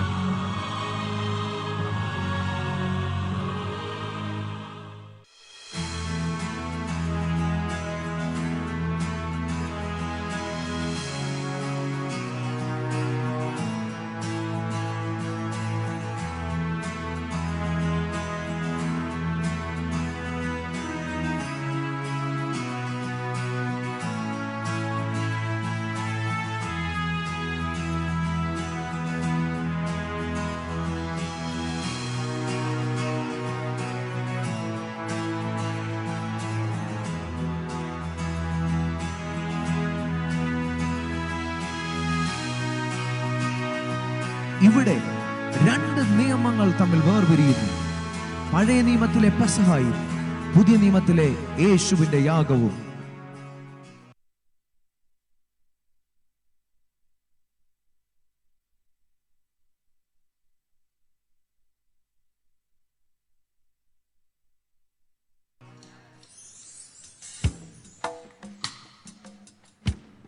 പന്ത്രണ്ടാം ഭാഗം. ഹല്ലേലൂയ.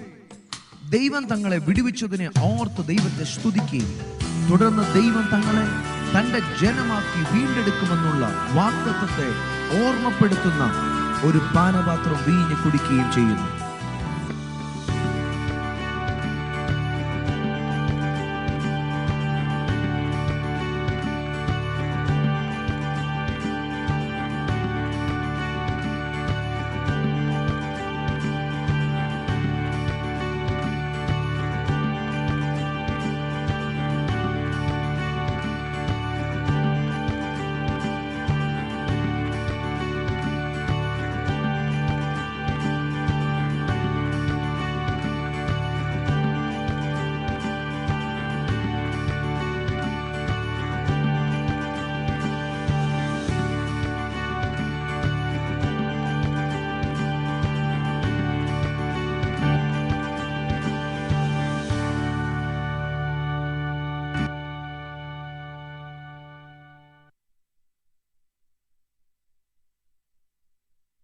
പതിമൂന്നാം ഭാഗം.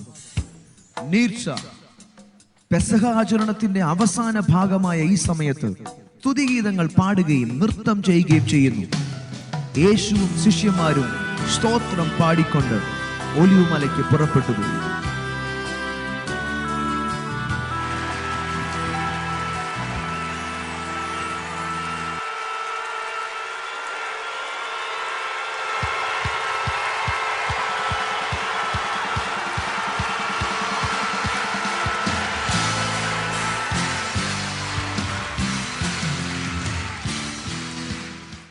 ഞാൻ പറഞ്ഞിരുന്ന വിശദീകരണങ്ങൾ ഒരളവിൽ ഒന്നുകൂടെ മനസ്സിനകത്ത് കയറത്തക്കവണ്ണം പതിഞ്ഞു എന്നെനിക്ക് തോന്നുന്നു. സാക്ഷാൽ യേശുക്രിസ്തുവിൻ്റെ ശരീരത്തെ കുറിക്കുന്ന അഫിക്കോം എന്ന് ഓരോ വാക്കും അവർ എബ്രായ ഭാഷയിൽ അനൗൺസ് ചെയ്തത് അവരുടെ പുസ്തകങ്ങളിൽ തന്നിരിക്കുന്നത് പോലെ തന്നെ അഫിക്കോം, നുറുക്കപ്പെട്ട അപ്പം, തൻ്റെ ശരീരത്തെ ചിത്രീകരിക്കുന്നത് വിശുദ്ധന്മാർക്ക് മാത്രം യേശു കൊടുത്തു. പെസഹയുടെ വിശുദ്ധീകരണം എന്ത് എന്നൊന്നുകൂടെ തൊടാൻ പോവുക. പെസഹയുടെ വിശുദ്ധീകരണം എന്ത്? ഞാൻ വിശുദ്ധീകരണം എന്ന പദം ഉപയോഗിക്കുമ്പോൾ യഹൂദന്മാർ ഉപയോഗിക്കുന്ന ചില ആശയങ്ങൾ പറയാം. ഒന്ന്, പെസഹയ്ക്ക് വന്നിരിക്കുമ്പോൾ അവരുടെ ഇടയിലുള്ള വേലക്കാരോ അടിമകളോ പെസഹ എടുക്കാൻ പാടില്ല. യഹൂദ വംശത്തിൽ ജനിച്ചവൻ മാത്രം, പുതിയ നിയമഭാഷയിൽ വീണ്ടും ജനനം പ്രാപിച്ചവൻ മാത്രം. 2, 7 ദിവസമായി പുളിപ്പ് വീടുകളിൽ നിന്ന് അകറ്റിയിരുന്നു. സത്യത്തിൽ പെസഹയ്ക്ക് മുമ്പേ വീടുകളുടെ ശുദ്ധീകരണം നടത്തുന്നത് യഹൂദൻ്റെ പതിവായിരുന്നു. വീടുകളുടെ ശുദ്ധീകരണം നടത്തേണ്ടതിന് അക്ഷരീകമായി അവർ ഡസ്റ്റ് വൈപ്പ് ചെയ്യുന്നത് മുതൽ സകലതും ചെയ്യും. സ്ത്രീകളാണ് ഡസ്റ്റ് വൈപ്പ് ചെയ്യേണ്ടത്, വീട് ക്ലീൻ ചെയ്യേണ്ടത്. പക്ഷേ ഒരു ഡിക്ലറേഷൻ നടത്തുവാൻ സ്ത്രീക്ക് അനുവാദമില്ലാത്തതിനാൽ ഒടുവിൽ പെസഹ തുടങ്ങുന്ന അന്ന് രാവിലെ ആ വീട്ടിലെ പുരുഷൻ വീട്ടിലെ എല്ലാ ഭാഗങ്ങളും ശോധന ചെയ്ത്, ഓരോ സൈറ്റൊക്കെ എടുത്ത് നോക്കണം, അവർ മേശയുടെ ഡ്രോകൾ വലിച്ച്, അടുക്കളയ്ക്കകത്തെ ഡ്രോകൾ വരെ വലിച്ച് അതിനകത്ത് ഡസ്റ്റ് ഉണ്ടോ എന്ന് കൈകൊണ്ട് തൊട്ട് നോക്കി. ഇല്ല എങ്കിൽ തന്നൊരു പ്രഖ്യാപനം നടത്തും, എൻ്റെ വീട് പുളിപ്പിൽ നിന്ന് ശുദ്ധമായിരിക്കുന്നു. പിന്നെ ആ വീട്ടിൽ പെസഹ നടത്താൻ ഒക്കുള്ളൂ. അതൊരു ഒഫീഷ്യൽ ഡിക്ലറേഷനാണ്. എന്നാൽ നീസ മാസം 14-ാം തീയതി അന്നാണല്ലോ പെസഹ നടത്തുന്നത്. രാവിലത്തെ ബ്രേക്ക്ഫാസ്റ്റിൽ നിന്ന് അറിഞ്ഞുകൊണ്ട് ഒരു 10 കഷണം അപ്പക്കഷണങ്ങൾ, 10 അപ്പക്കഷണങ്ങൾ വീട്ടുടയവൻ വീടിൻ്റെ പല സ്ഥാനങ്ങളിലായി ഒളിപ്പിച്ചു വെക്കും. കുഞ്ഞുങ്ങളുള്ള വീടുകളിൽ നടത്തുന്നിടത്ത് പല ഭാഗങ്ങളിലായി ഒളിപ്പിച്ചു വെക്കും. എന്നിട്ട് വൈകിട്ട് നേരം ഇരുട്ടുന്നതോടുകൂടെ ആ വീട്ടിലെ കുഞ്ഞുങ്ങളോട് പറയും, ഈ വീട്ടിൽ പുളിപ്പുണ്ട്. സത്യത്തിൽ പുളിച്ചിട്ടില്ല, രാവിലെ ചുട്ട അപ്പത്തിൻ്റെ ഭാഗങ്ങളാണ് വെച്ചിരിക്കുന്നത്, പഴകിയെന്ന് മാത്രം. ഈ വീട്ടിൽ പുളിപ്പുണ്ട്, ആ പുളിപ്പകറ്റുന്നതിൽ നിങ്ങൾക്കൊരു പങ്കുണ്ട്, നിങ്ങൾ പോയി കണ്ടുപിടിക്കാൻ പറയും. ഈ പിള്ളേർ പോകുന്നിടത്തെല്ലാം അപ്പം തന്നെ ടോർച്ച് അടിച്ചു കൊടുക്കും. 10 കഷണവും പിള്ളേരുടെ കിട്ടിയെങ്കിൽ പെറുക്കിയെടുക്കുന്നതിനൊക്കെ ഒടുവിൽ സമ്മാനമുണ്ട്. കിട്ടിയില്ലെങ്കിൽ അപ്പൻ ടോർച്ച് കാണിച്ചു കൊടുക്കും, താണ്ടിരിക്കുന്ന എടുത്തുകൊണ്ട് പോകാൻ പറയും. ആ 10 കഷണങ്ങളും എണ്ണി തിരിച്ചെടുത്ത് ചുട്ട് കഴിഞ്ഞ ശേഷം വീണ്ടും അദ്ദേഹം പ്രഖ്യാപിക്കും, എൻ്റെ വീട് ശുദ്ധമായിരിക്കുന്നു, പെസഹ നടത്താം. അതായിരുന്നു ശുദ്ധീകരണം. യേശുവും തൻ്റെ ശിഷ്യന്മാരോട് പറഞ്ഞു, കുളിച്ചവരായി നിങ്ങൾ ശുദ്ധിയുള്ളവരാ. അതിൻ്റെ പുറത്താണ് ഞാൻ നിങ്ങളുടെ കാൽ കഴുകിയത്, അതുകൊണ്ട് നിങ്ങളിപ്പോൾ ശുദ്ധിയുള്ളവരാ. പക്ഷെ ഒരുത്തൻ ശേഷിക്കുന്നുണ്ട്. അവൻ്റെ അകത്ത് പാപം അവൻ സംഗ്രഹിച്ചിട്ടുണ്ട്. ഇതിനകത്ത് ഇന്നലെ എന്നോട് ഒരാൾ ചോദിച്ച ഒരു ചോദ്യം, എൻ്റെ ജീവിതത്തിൽ അവിടെയും ഇവിടെയും ഒക്കെ പെശകുകൾ വന്നു പോകുന്നു, എനിക്ക് കർത്താവിൻ്റെ മേശയിൽ പങ്കെടുക്കാമോ? മറുപടി, പത്രോസിന് ഈ സംഭവത്തിന് ശേഷം അല്ലേ യേശുവിനെ തള്ളിപ്പറയേണ്ടി വന്നത്? യേശുവിനെ അറിയാമായിരുന്നല്ല പത്രോസ് തള്ളിപ്പറയുമെന്ന്. അതെ, പക്ഷെ ആരോടും കാശ് വാങ്ങിച്ചുകൊണ്ട് തള്ളിപ്പറഞ്ഞതല്ല. അതൊരു മനഃപൂർവ്വ ക്രിയയല്ല, അന്നേരം വന്നുപോയതാ. ഇത് അറിഞ്ഞുകൊണ്ട് യേശു പത്രോസിന് കർത്തൃമേശ കൊടുത്തു. 2, തൻ്റെ ശിഷ്യന്മാരെല്ലാവരും തങ്ങൾ ഇടറിപ്പോകുമെന്ന് യേശുവിന് അറിയാമായിരുന്നല്ലോ. അത് അറിഞ്ഞുകൊണ്ട് യേശു അവർക്ക് കർത്തൃമേശ കൊടുത്തു. കാരണം അതൊരു ഡെലിബറേറ്റ് ആക്ട് അല്ല. നേരെ മറിച്ച് യൂദയാകട്ടെ ഡെലിബറേറ്റ് ആണ്. 30 വെള്ളിക്കാശ് വാങ്ങി അവൻ പോക്കറ്റിൽ ഇട്ടിട്ടുണ്ട്. അവൻ അറിഞ്ഞുകൊണ്ട് പാപം ചെയ്തവനാണ്. എബ്രായ ലേഖനവും പറയുന്നത്, അറിഞ്ഞുകൊണ്ട് പാപം ചെയ്യുന്നവന് വേണ്ടി ഇനി ഒരു യാഗവും ബാക്കിയില്ല. അറിഞ്ഞുകൊണ്ട് ചെയ്യുന്നവൻ പുറത്താണ്, അവന് വേണ്ടി യാതൊരു യാഗവും ഇനിയില്ല. ഇങ്ങനെ പെസഹയുടെ സകല ശുദ്ധീകരണവും കഴിഞ്ഞ ശേഷമാണ് യേശു കർത്തൃമേശയിലേക്ക് ഒരുങ്ങുന്നത്, അല്ലെ കർത്തൃമേശയിലേക്ക് പോകുന്നത്. ഇനിയും ചില ആശയങ്ങളുടെ കർത്തൃമേശയെക്കുറിച്ച് ഞാൻ പറയാൻ പോവുകയാണ്. നമുക്കൊന്ന് വായിക്കാം. കർത്തൃമേശ കർത്താവിൻ്റെ കൽപ്പനയാണ്. നാം ഇത് ആചരിക്കുന്നത് കർത്താവിൻ്റെ കൽപ്പന പ്രകാരമാണ്. ഒന്ന് ശ്രദ്ധിച്ചോണേ, ഇത് ഇന്ന് ഒത്തിരി ഡോക്ട്രിനലായി നമ്മൾ പോവുകയാണ്. ലൂക്കോസിന്റെ സുവിശേഷം 22:19. പിന്നെ അപ്പം എടുത്ത് വാഴ്ത്തി നുറുക്കി അവർക്ക് കൊടുത്തു, ഇത് നിങ്ങൾക്ക് വേണ്ടി നൽകുന്ന എൻ്റെ ശരീരം, എൻ്റെ ഓർമ്മയ്ക്കായി ഇത് ചെയ്യുവീൻ എന്ന് പറഞ്ഞു. ഈ അപ്പം ഏതാണെന്ന് അറിയാമോ? ഒരു മുറി അപ്പം ഒടിച്ച് 3 അപ്പങ്ങൾ ഇരുന്നതിൽ നടുക്കത്തെ അപ്പം എടുത്ത് ചെറുതും വലുതും 2 കഷണങ്ങളായി മുറിച്ച് ഒരു കഷണം മാറ്റി വെച്ചിരുന്നതിനെ അഫിക്കോം എന്നാണ് അവർ വിളിക്കുന്നത്. അഫിക്കോം ഒക്കെ എടുത്തുകൊണ്ട് വന്നു. അഫിക്കോം എന്ന വാക്കിൻ്റെ അർത്ഥം that which is to come later, പിന്നത്തേതിൽ വരുവാനുള്ളവൻ. പഴയ നിയമത്തിലെ പെസഹ കൊടുക്കുമ്പം പറഞ്ഞു, ഇവിടെ കൊണ്ട് തീർന്നില്ല, ഒരുത്തം വരാനുണ്ട്. ഇത് മുഴുവൻ കാണിക്കുന്ന അതിനെയാ അഫിക്കോം. ഈ അഫിക്കോം എടുത്തുകൊണ്ട് യേശു വന്നു, നുറുക്കി അവർക്ക് കൊടുത്തു. വാങ്ങി പങ്കിട്ടുകൊള്ളുവീൻ, അത് യേശു ഭക്ഷിക്കുന്നില്ല, ഇത് നിങ്ങൾക്ക് വേണ്ടി എൻ്റെ ശരീരമാണ്, അത് ചെയ്യുവാൻ യേശു ആവശ്യപ്പെട്ടു. യേശു ഇത് ചെയ്യാൻ ആവശ്യപ്പെട്ടെങ്കിലും അവിടം കൊണ്ടും നിർത്തിയില്ല. താൻ സ്വർഗാരോഹണം ചെയ്ത ശേഷം നിയമങ്ങൾ എഴുതി സൂക്ഷിക്കുവാൻ വേണ്ടി ദൈവം പ്രത്യേകം അഭിഷേകം ചെയ്ത പൗലോസിനെ 3-ാം സ്വർഗത്തോളം കൊണ്ടുപോയി. 3-ാം സ്വർഗത്തിൽ കൊണ്ടുവന്ന് അവിടെ വെച്ച് കൽപ്പനകൾ ഏൽപ്പിച്ചു, അദ്ദേഹത്തെ തിരിച്ചുവിട്ടു. താൻ വന്ന് കൊരിന്ത് ലേഖനത്തിൽ പറയുന്നുണ്ട്, താൻ കർത്താവിങ്കിൽ നിന്ന് പ്രാപിക്കുകയും നിങ്ങൾ കേൾപ്പിക്കുകയും ചെയ്തെന്ന് പറഞ്ഞു തുടങ്ങുന്നുണ്ട്. 1 കൊരിന്ത്യർ 11-ാം അധ്യായത്തിൻ്റെ 24-ാമത്തെ വാക്യം. കർത്താവായ യേശുവിനെ കാണിച്ചു കൊടുത്ത രാത്രിയിൽ അവൻ അപ്പം എടുത്ത് സ്തോത്രം ചൊല്ലി നുറുക്കി, ഇത് നിങ്ങൾക്ക് വേണ്ടിയുള്ള എൻ്റെ ശരീരം, എൻ്റെ ഓർമ്മയ്ക്കായി ഇത് ചെയ്യുവീൻ എന്ന് പറഞ്ഞു. 24-ാമത്തെ വാക്യത്തിൽ അപ്പം നുറുക്കി, അഫിക്കോം നുറുക്കി കൊടുത്തു, ഇത് നിങ്ങൾക്ക് വേണ്ടിയുള്ള എൻ്റെ ശരീരമാണ്, എൻ്റെ ഓർമ്മയ്ക്കായി ചെയ്യുവീൻ. ലൂക്കോസിൽ യേശു പറഞ്ഞിരുന്നു ചെയ്യണം, ചെയ്യുവീൻ. 25-ാം വാക്യം. അവണ്ണം തന്നെ അത്താഴം കഴിഞ്ഞ ശേഷം അവൻ പാനപാത്രവും എടുത്തു, ഈ പാനപാത്രം എൻ്റെ രക്തത്തിൽ പുതിയ നിയമമാകുന്നു, ഇത് കുടിക്കുമ്പോഴൊക്കെയും എൻ്റെ ഓർമ്മയ്ക്കായി ചെയ്യുവീൻ എന്ന് പറഞ്ഞു. 25-ാം വാക്യത്തിൽ പാനപാത്രം എടുത്തു, വാഴ്ത്തിയേച്ചു പറഞ്ഞു, ഇത് പുതിയ നിയമമാണ്, പഴയത് കഴിഞ്ഞു, എൻ്റെ ഓർമ്മയ്ക്കായി ഇത് ചെയ്യണം. 26-ാം വാക്യം. അങ്ങനെ നിങ്ങൾ ഈ അപ്പം തിന്നുകയും പാനപാത്രം കുടിക്കുകയും ചെയ്യുമ്പോഴൊക്കെയും കർത്താവ് വരുവോളം അവന്റെ മരണത്തെ പ്രസ്താവിക്കുന്നു. എന്ന് വരെയാണ് നമ്മൾ ഇത് ചെയ്യേണ്ടത്? കർത്താവ് വരുവോളം. ഈ ഭാഗങ്ങൾ വ്യക്തമാകുന്നുണ്ടല്ലോ. യേശുവിൻ്റെ പ്രസ്താവനയിൽ ഇത്രയും വ്യക്തമല്ല. ഒരു കാര്യം കൂടെ ഓർക്കണം, യേശു ഈ പ്രസ്താവന നടത്തുമ്പോൾ ശിഷ്യന്മാർ മുഴുവനും ഭയങ്കരമായിട്ട് അവരങ്ങ് ഹൃദയം തകർന്നിരിക്കുക. നിങ്ങളിൽ ഒരുത്തൻ എന്നെ കാണിച്ചു കൊടുക്കും, എൻ്റെ അപ്പം തിന്നവൻ എൻ്റെ നേരെ കുതികാൽ ഉയർത്തും. നിങ്ങളിൽ ഒരുത്തൻ എന്നെ കാണിച്ചു കൊടുക്കും, അവൻ ജനിക്കാതെ ഇരുന്നെങ്കിൽ നന്നായിരുന്നു. യേശു ശാപപദങ്ങൾ ഉച്ചരിച്ചുകൊണ്ട് താൻ തന്നെ വ്യഥയിലാണ്, തൻ്റെ ശിഷ്യന്മാർ വ്യഥയില്ല. ആ സാഹചര്യത്തിൽ ഈ ഡീറ്റെയിൽസ് കൊടുത്താൽ ശരിയാകത്തില്ല. അതുകൊണ്ടാണ് പരിശുദ്ധാത്മാവിനെ അവർക്ക് കൊടുത്ത ശേഷം പൗലോസിനെ കൊണ്ടുവന്ന് ഇത് എഴുതിച്ചു വെക്കുന്നത്. അപ്പം എൻ്റെ ഓർമ്മയ്ക്കായി ചെയ്യുക, പാനപാത്രം എൻ്റെ ഓർമ്മയ്ക്കായി ചെയ്യുക, എന്നുവരെ ഞാൻ വരുവോളം എൻ്റെ ഓർമ്മയ്ക്കായി ചെയ്യുക. കർത്താവ് വരുവോളം അവൻ്റെ ഓർമ്മയ്ക്കായി ചെയ്യുന്നു. ഇത് ഒരു കൽപ്പനയാണ് കർത്താവിൻ്റെ തിരുമേശ. ഇതൊരു അനുഗ്രഹമാണ്. 1 കൊരിന്ത്യർ 10:16. നാം അനുഗ്രഹിക്കുന്ന അനുഗ്രഹപാത്രം ക്രിസ്തുവിന്റെ രക്തത്തിന്റെ കൂട്ടായ്മയല്ലയോ? സഭ ഇത് ചെയ്തു വന്നു. ഇത് യേശു ക്രിസ്തുവിന്റെ രക്തത്തിന്റെ കൂട്ടായ്മയായ അനുഗ്രഹപാത്രമാണ്. നമ്മുടെ മുമ്പിൽ കർത്താവിൻ്റെ തിരുമേശ ഇരിപ്പുണ്ട്. ഇത് അനുഗ്രഹപാത്രമാണ്. നമ്മളിത് കുടിക്കുന്നത്, ഇതിൽ നിന്ന് ഭക്ഷിക്കുന്നത് ഒരു അനുഗ്രഹത്തിന് വേണ്ടിയാണ്. നാം നുറുക്കുന്ന അപ്പം അനുഗ്രഹമാണ്, നാം കുടിക്കുന്ന വീഞ്ഞ് പാനപാത്രം അനുഗ്രഹമാണ്, അഫിക്കോണിൻ്റെ ഓർമ്മയാണ് നമ്മൾ ഇന്ന് ചെയ്യുന്നത്. ഇത് അനുഗ്രഹമാണ്. പക്ഷേ 11:27, അതുകൊണ്ട് അയോഗ്യമായി അപ്പം തിന്നുകയോ. ഇവിടെ ഭയങ്കര ഗൗരവമുള്ള ഒരു പ്രസ്താവനയുണ്ട്. അടുത്ത ദിവസങ്ങളിലായി കർത്താവിൻ്റെ തിരുമേശയുടെ ഗൗരവം കുറച്ചു കളയേണ്ടതിന് എൻ്റെ വാക്കുകൾ കൂടിപ്പോയെങ്കിൽ ക്ഷമിക്കണം. സാത്താൻ പ്രത്യേകം അഭിഷേകം ചെയ്ത ചില അഭിഷക്തന്മാരുണ്ട്. അവരിതിൻ്റെ വില കുറച്ച് കളയേണ്ടതിന് ഈ വാക്യത്തിൻ്റെ മറപിടിക്കാറുണ്ട്. അയോഗ്യമായി അപ്പം തിന്നുകയോ പാനപാത്രം കുടിക്കുകയോ ചെയ്യുന്നവൻ കർത്താവിൻ്റെ ശരീരവും രക്തവും സംബന്ധിച്ച് കുറ്റക്കാരനാകും.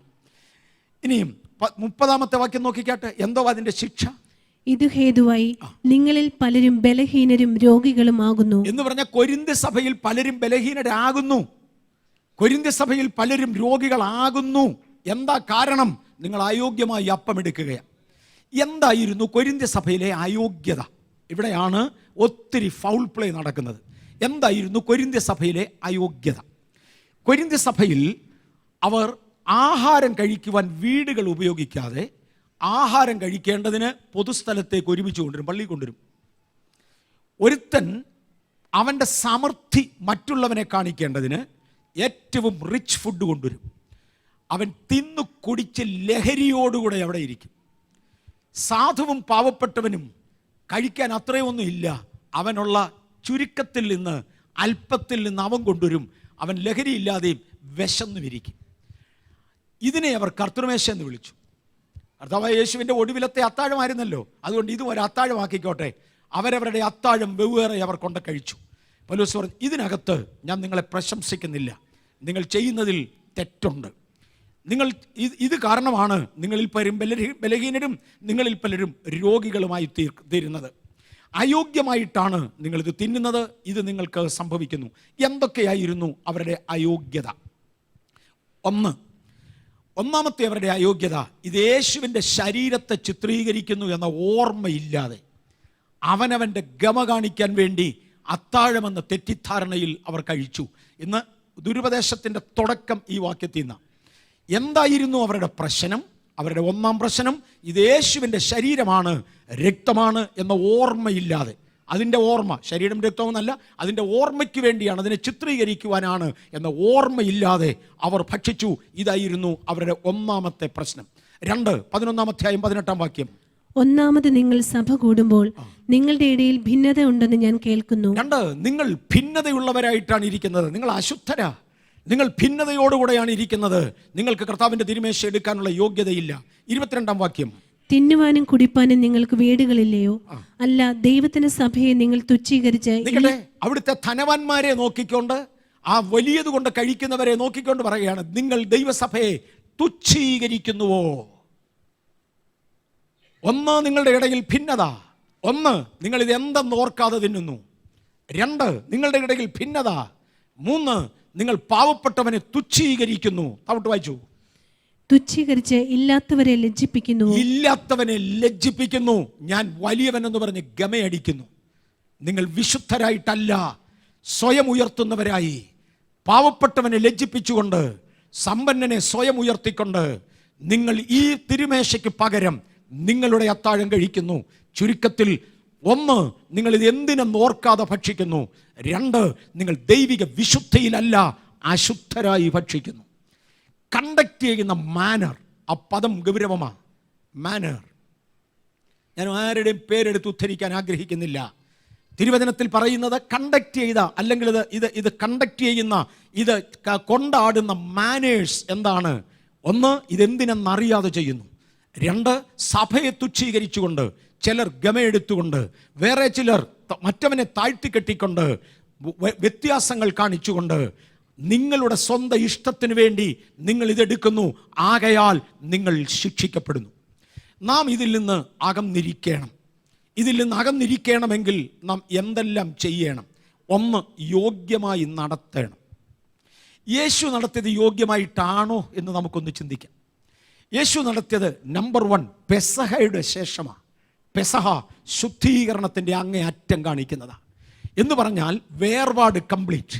ഇതിനകത്ത് നിങ്ങൾ ശ്രദ്ധിച്ചു കാണും, വേദപുസ്തകത്തിൽ എഴുതിയിരിക്കുന്ന പദം, യേശു തൻ്റെ ശിഷ്യന്മാരെ നോക്കിക്കൊണ്ട് പറഞ്ഞു, നിങ്ങളിപ്പോൾ ശുദ്ധിയുള്ളവരാ. പഴയ നിയമത്തിൽ അവരുടെ വീടുകൾക്കകത്തെ പൊടി തുടച്ചേച്ച് അവർ പറയുമായിരുന്നു, എൻ്റെ വീട് ശുദ്ധമാണ്. ആ പദം ഒന്നുകൂടെ ശ്രദ്ധിച്ചോണം. പെസഹ ഒരു ഭവനത്തിൽ വെച്ച് നടക്കണമെങ്കിൽ ഹൗസ് ഓണർ 14-ാം തീയതി വൈകുന്നേരം, ഒടുവിൽ അന്ന് രാവിലെ ഒളിപ്പിച്ച് വെച്ച 10 അപ്പക്കഷണങ്ങൾ വരെ കുഞ്ഞുങ്ങളെ കൊണ്ട് എടുത്തോണ്ട് വന്ന് ചുട്ടുകളഞ്ഞേച്ച് ഒരു പ്രസ്താവന നടത്തും. ആ പ്രസ്താവന നമ്മളിവിടെ കംപ്ലീറ്റ് ചെയ്തില്ല, ഒന്ന് കേട്ടോണം. ഇവിടെ നമ്മൾ കാണിച്ചില്ലത്. ആ പ്രസ്താവനയൊന്ന് കേട്ടോണം. എൻ്റെ ഭവനത്തിൽ പുളിപ്പില്ല എന്ന് ഞാൻ സത്യം ചെയ്ത് അറിയിക്കുന്നു. സ്വന്തം ഭാര്യയോടും മക്കളോടും ആയിരിക്കും ഈ പറയുന്നത്, വെളിയിലാരും കാണുകയില്ല. 2, അഥവാ ഞാനോ എൻ്റെ കുടുംബാംഗങ്ങളോ അറിയാതെ എവിടെയെങ്കിലും പുളിപ്പിൻ്റെ അംശമുണ്ടെങ്കിൽ അത് നിലത്തെ പൊടിക്ക് തുല്യമായി ഞാൻ കാണുകയും അതൊരിക്കലും ഞാൻ എടുക്കത്തില്ല. അത് നിലത്തെ പൊടിക്ക് തുല്യമായി കാണുകയും എൻ്റെ കയ്യിലത് എന്ന് കിട്ടുമോ അന്ന് അത് ഞാൻ ചുട്ടുകളയുകയും ചെയ്യും. ഈ പ്രസ്താവന പരസ്യമായി ചെയ്ത ശേഷമേ പെസഹ ആചരിക്കാൻ പറ്റൂ. യേശു കാണിച്ചത് വീടല്ല, യേശു കാണിച്ചത് വസ്തുക്കളല്ല. തൻ്റെ 12 ശിഷ്യന്മാരെ ഇരുത്തിക്കൊണ്ട് പറഞ്ഞു, നിങ്ങൾ ശുദ്ധിയുള്ളവരാ. പക്ഷേ എനിക്കറിയാം ഒരു പുള്ളി അല്ലാത്തതുകൊണ്ട്. അവനെ കൂടെ വിട്ടേച്ചേ കർത്തൃമേശ നടക്കുകയുള്ളൂ. അഫിക്കോൺ കൊണ്ടുവരണമെങ്കിൽ അവനെ കൂടെ വിട്ടേച്ചേ ഉള്ളൂ. അത്താഴത്തിൽ നിന്ന് അവനെ എഴുന്നേപ്പിച്ചു വിട്ടു. ഇനി ആ രംഗം വിശദീകരിച്ചിട്ട് കാര്യമില്ല. നടത്തുന്നത് യോഗ്യമായി ആയിരിക്കണം. യഹൂദൻ എങ്ങനെയാണ് യോഗ്യമായി നടത്തിയത്? 1, അവൻ്റെ വസ്ത്രധാരണം മുതൽ. ഇപ്പം ഇന്ന ടൈപ്പ് വസ്ത്രം ഇട്ടുകൊണ്ടേ കർത്തൃമേശ നടത്താവൂ എന്നില്ലല്ലോ. ഞാൻ പൗലോസ് ഉപയോഗിച്ച ഒരു ടെർമിനോളജി ഒന്ന് ഉപയോഗിക്കാൻ പോവാം. അദ്ദേഹം ഒരിക്കൽ പറഞ്ഞു, സ്ത്രീ തല മൂടാതെ പ്രാർത്ഥിക്കുകയോ പ്രവചിക്കുകയോ ചെയ്യുന്നത് ഉചിതമോ? നിങ്ങൾ തന്നെ പറ. ഇതുപോലെ ഞാനൊരു ചോദ്യം ചോദിക്കാൻ പോവാന്നു. MA വർഗീസ് ഈ ഷർട്ടും പാൻറ്റും അങ്ങ് മാറിയേച്ച് ബാക്കി വസ്ത്രം മാത്രം ഇട്ടുകൊണ്ട് ഈ സ്റ്റേജിൽ കയറി കർത്തൃമേശ നടത്തിയാൽ യോഗ്യമോ? നിങ്ങൾ തന്നെ പറ. അതിനൊരു യോഗ്യതയുണ്ട്. കഴിഞ്ഞ ദിവസം ഒരാൾ ചോദിക്കുന്നത് കേട്ട്, മീശയുള്ളവൻ നടത്തിയാൽ ശരിയാവുന്നു. എടാ മോനെ, മീശ ഇല്ലാത്തൊരുവിടെ ഉണ്ടടാ. മനസ്സിലാകുന്നുണ്ടോ? എടാ, അത്രയുമൊക്കെ തമ്പുരാന് വേണ്ടി ജീവിക്കാൻ വയ്യാത്തവൻ എന്നാത്തിൻ്റെ മേശ നടത്താനടാ? മോതിരമിട്ടവന് മേശ നടത്താമോ? എടാ, മോതിരം എന്തിനാന്ന് എനിക്ക് ഇതുവരെ പിടികിട്ടുന്നില്ല. അതില്ലാത്തവനോട് ഉണ്ടടാ. എടാ, അത്രയുമൊക്കെ കർത്താവിന് വേണ്ടി ജീവിക്കാൻ കഴിയാത്തവൻ എന്നാത്തിൻ്റെ മേശ നടത്താനടാ? നാം നുറുക്കുന്ന അപ്പം യേശുവിൻ്റെ ശരീരത്തിൻ്റെ ഓർമ്മയാണ്. കണ്ടക്ട് ചെയ്യുന്നത് യോഗ്യമായിട്ടായിരിക്കട്ടെ. കൊരിന്ത്യരെ, നിങ്ങൾ ശിക്ഷിക്കപ്പെടുവാൻ കാരണമെന്ത്? അയോഗ്യമായി മേശ നടത്തി. നാം നടത്തേണ്ടതല്ല, എത്രയും നന്നായി പോകാമെന്ന് എൻ്റെ മനസാക്ഷിയിൽ പരിശുദ്ധാത്മാവ് ബോധ്യപ്പെടുത്തുന്നോ, തിരുവചന രേഖകളുമായി യോജിക്കുന്നോ, അത്രയും നന്നായി നടത്തുവാൻ സഭയായി നമുക്കൊന്ന് തീരുമാനിക്കാം. എന്നെ ശ്രദ്ധിക്കുന്ന ജനലക്ഷങ്ങളോട് ഞാൻ ഇന്ന് ആവശ്യപ്പെടട്ടെ, എത്രയും യോഗ്യമായി കർത്താവിൻ്റെ മേശ നടത്തുവാൻ നാം അടുത്തു വരുന്നത് സിനിമാശാലയോടല്ല, നാം കൊണ്ടാടുന്നത് സിനിമാ നടൻ്റെ ശരീരവുമല്ല, നാം കൊണ്ടാടുന്നത് സിനിമ നടിയുടെ ഓർമ്മയല്ല, നാം കൊണ്ടാടുന്നത് അറുക്കപ്പെട്ട ദൈവകുഞ്ഞാടിൻ്റെ വിശുദ്ധന്മാരിൽ വിശുദ്ധൻ്റെ ഓർമ്മയാ. യോഗ്യമായി കണ്ടക്ട് ചെയ്യാം. ഒന്ന്, കണ്ടക്ഷൻ. രണ്ട്, അതുകൊണ്ട് നിങ്ങൾ എന്തൊക്കെ വേണം എന്നാണ് പറഞ്ഞത്. ഒന്ന്, യോഗ്യമായി നടത്തണം. രണ്ടാമതായി നിങ്ങൾ ചെയ്യേണ്ടത് സ്വയശോധന ചെയ്യണം. 1 കൊരിന്ത്യർ 11:27. അതുകൊണ്ട് അയോഗ്യമായി അപ്പം തിന്നുകയോ കർത്താവിന്റെ പാനപാത്രം കുടിക്കുകയോ ചെയ്യുന്നവനെല്ലാം കർത്താവിന്റെ ശരീരവും രക്തവും സംബന്ധിച്ച് കുറ്റക്കാരനാകും. അയോഗ്യമായി ചെയ്യരുത്, അവർ കുറ്റക്കാരാകും. വായിച്ചു. മനുഷ്യൻ തന്നെത്താൻ ശോധന ചെയ്തിട്ട് വേണം ഈ അപ്പം തിന്നുകയും പാനപാത്രത്തിൽ നിന്ന് കുടിക്കുകയും ചെയ്യുവാൻ. ഒന്ന്, മനുഷ്യൻ തന്നെത്താൻ ശോധന ചെയ്യണം. 27-ാം വാക്യം വായിച്ചല്ലോ. ഒന്ന്, മനുഷ്യൻ തന്നെ, ഒന്ന് ശരിക്കും ഇത് കണ്ടക്ട് ചെയ്യണം. രണ്ട്, തന്നെത്താൻ ശോധന കഴിക്കണം. സൺഡേ സ്കൂൾ കുഞ്ഞുങ്ങൾ, എനിക്ക് തോന്നുന്നത് കുഞ്ഞുങ്ങളെ, will you kindly wait for 10 more minutes?